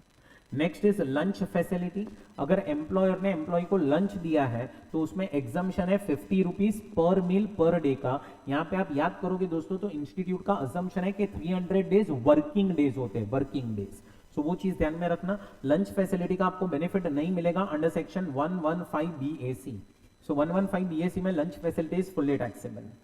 Tea, coffee and snacks provided is fully exempt. Tea, coffee, snacks provided is exempt. Gift, monetary gift होगी अगर then it is fully taxable. Monetary gift होगी अगर then it is fully taxable. Non monetary gift होगी तो exempt up to 5000, excess amount is taxable. अब इसका और एक इंटरप्रिटेशन है कि गिफ्ट अगर 5,000 से ऊपर गया then it is fully taxable, तो वो भी आप फॉलो कर सकते हो, या एक्सेस अमाउंट को भी आप टैक्स कर सकते हो। फिफ्थ पॉइंट मैंने आपको थोड़ी देर पहले ही सिखा दिया कि जो भी एम्प्लॉयर का कंट्रीब्यूशन होता है in superannuation fund, national pension scheme and recognised provident fund, ये तीनों मिला के 7.5 लाख तक एग्जम्प्ट है। एक्सेस अमाउंट जो है वो टैक्सेबल है। एक्सेस अमाउंट जो है वो क्या है? टैक्सेबल है। एक्सेस अमाउंट टैक्सेबल है, सो वो 5th पॉइंट में लिखा है। एंड अब ध्यान से सुनना, अगर एम्प्लॉयर का कंट्रीब्यूशन ये 7.5 लाख के ऊपर गया तो समझो एम्प्लॉयर का कंट्रीब्यूशन ये तीनों फंड्स में मिला के 9 लाख है, तो as per this point can I से 1,50,000 इज टैक्सेबल। 7.5 लाख के ऊपर जो भी गया 1,50,000 इज टैक्सेबल। अब 6th पॉइंट क्या बोल रहा है कि ये 1,50,000 के ऊपर, ये 1,50,000 के ऊपर जो भी आपको इंटरेस्ट मिलेगी वो इंटरेस्ट पे भी हम आपको टैक्स लगा देंगे। वो इंटरेस्ट पे भी हम आपको क्या लगा देंगे? टैक्स। तो देखो, समझो आपका ईयर नंबर 1 चल रहा है। ईयर नंबर 1 में आपका contribution is 9 lakh in all this funds. तो आपको क्या करना पड़ेगा? 1.5 लाख पे तो टैक्स भरना ही पड़ेगा। अब ये 1.5 लाख के ऊपर इंटरेस्ट कैलकुलेट करनी है, और वो इंटरेस्ट टैक्सेबल हो जाएगी अंडर 17(2)(7)(a। ये सेक्शन के हिसाब से इंटरेस्ट टैक्सेबल हो जाएगी। अब ध्यान से सुनो, कैसे इंटरेस्ट कैलकुलेट करना है। तो taxable perquisite is equal to PC divide by 2 multiply by R plus PC1 plus TP1 multiply by R. अब तुम ध्यान से समझो, व्हाट इज PC? तो देखो, आपका ईयर नंबर 1 है तो 1.5 लाख इज योर PC, जो भी एक्सेस कंट्रीब्यूशन है वो। अब ये एक्सेस कंट्रीब्यूशन डे 1 पे तो हुआ नहीं रहेगा, ना लास्ट डे पे हुआ रहेगा, it will be spread over the 12 months. So हम इसीलिए उसको डिवाइड बाय 2 कर रहे हैं, दैट इज एवरेज निकाल रहे हैं, एवरेज। और मल्टीप्लाई आपको करना है कितना रेट ऑफ इंटरेस्ट आप लोगों को मिला है। रेट ऑफ इंटरेस्ट से आपको मल्टीप्लाई करना है, सो आप लोगों को मिल जाएगा TP, that is taxable perquisite. First year जब भी होगा ना आपका, तो फर्स्ट ईयर में आपका फॉर्मूला बस इतना ही रहेगा। फर्स्ट ईयर में आपका फॉर्मूला इतना ही रहेगा। और रेट कैसे निकालना है? तो आपका जो भी ये फंड में इंटरेस्ट आपको मिला है पूरे साल, उसको डिवाइड करना है फंड के एवरेज बैलेंस से, that is opening plus closing divide by 2। Opening plus closing divide by 2, जितना अमाउंट ऑफ इंटरेस्ट है डिवाइड बाय फंड का average balance, that is opening plus closing divide by 2, तो आपको rate मिल जाएगा। But समझो अभी आपका ईयर नंबर 2 स्टार्ट हुआ।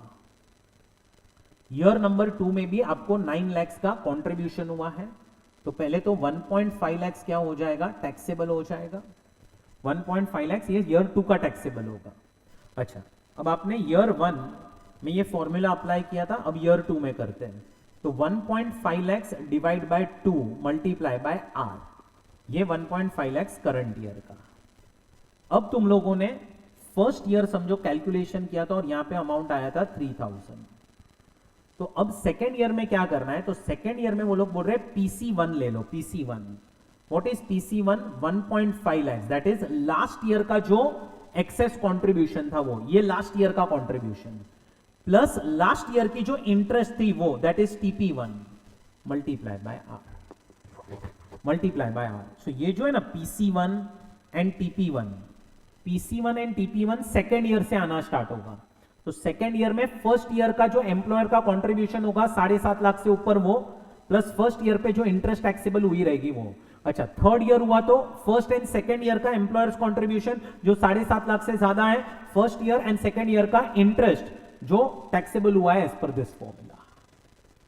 इस पे अपन ने क्लास में एक सम भी डिस्कस किया है, सो वो भी देख के जाना दोस्तों, ये एक इंपॉर्टेंट एरिया है। कुछ परक्विजिट्स एग्जम्प्ट है फ्रॉम टैक्स। पहला, goods manufactured by employer sold by employer to employee at concessional rate, वो एग्जम्प्ट हो जाएगा। नेक्स्ट, टेलीफोन और mobile bill paid is exempt, telephone allowance taxable हो जाएगा, वो ध्यान में रखना। And last is tax on non monetary perquisite. अब इसके लिए आपको TDS चैप्टर जो है वो देखो, उसमें हमने डिटेल में पढ़ाया हुआ है आपको कि what is tax on non monetary perquisite. जो उसमें TDS चैप्टर में अपन ने एक एग्जांपल के साथ देखा हुआ है। कैलकुलेट कैसे करना है ये टैक्स। तो ये 3 परक्विजिट्स क्या हो जाएंगे, एग्जेम्प्ट। एंड लास्ट पॉइंट दोस्तों, डिडक्शंस फ्रॉम सैलरी। सैलरी में से 3 डिडक्शंस अपने को माइनस करने मिलते हैं। पहला स्टैंडर्ड डिडक्शन। डिफॉल्ट स्कीम के अंदर आपका जो स्टैंडर्ड डिडक्शन है वो है 75,000 मैक्सिमम, एंड ऑप्शनल स्कीम के अंदर वही है 50,000। ऑप्शनल स्कीम के अंदर 50 है, डिफॉल्ट स्कीम के अंदर 75 है, ये आपका स्टैंडर्ड डिडक्शन है। एंटरटेनमेंट अलाउंस, अब एंटरटेनमेंट अलाउंस आपको माइनस करने मिलेगा only under optional scheme, not under default scheme. Default scheme में नहीं मिलेगा, सिर्फ ऑप्शनल स्कीम में ही मिलेगा। और ये भी मिलेगा किसको, सिर्फ गवर्नमेंट एम्प्लॉय को। कितना मिलेगा, 5,000, 1/5 of basic salary and actual allowance received whichever is lower. ये 3 में से विचएवर इज लोअर उतना ही आपको डिडक्शन मिलेगा, government employee and only under optional scheme. And last is professional tax, ये भी आपको माइनस करने मिलेगा only under optional scheme, not under default scheme. Professional tax payment basis पे माइनस करने मिलता है, वो ध्यान में रखना। और दूसरी चीज, कभी कभी आपको क्वेश्चन में दिया होगा कि प्रोफेशनल टैक्स एम्प्लॉयर ने भर दिया है, तो एम्प्लॉयर ने अगर भर दिया है तो पहले उसको टैक्स करो और फिर वही चीज का आप डिडक्शन ले लो। पहले उसको टैक्स करो और फिर वही चीज का आप क्या ले लो, डिडक्शन ले लो, तो 2 इफेक्ट आएगा। बट याद रखना, डिफॉल्ट स्कीम में आपको लेस करने नहीं मिलेगा कभी भी। एम्प्लॉई ने पे किया होगा तो भी नहीं, और एम्प्लॉयर ने पे किया होगा तो सिर्फ टैक्स होगा, लेस नहीं कर पाओगे under default scheme. Optional scheme में ऐड करके लेस करना है।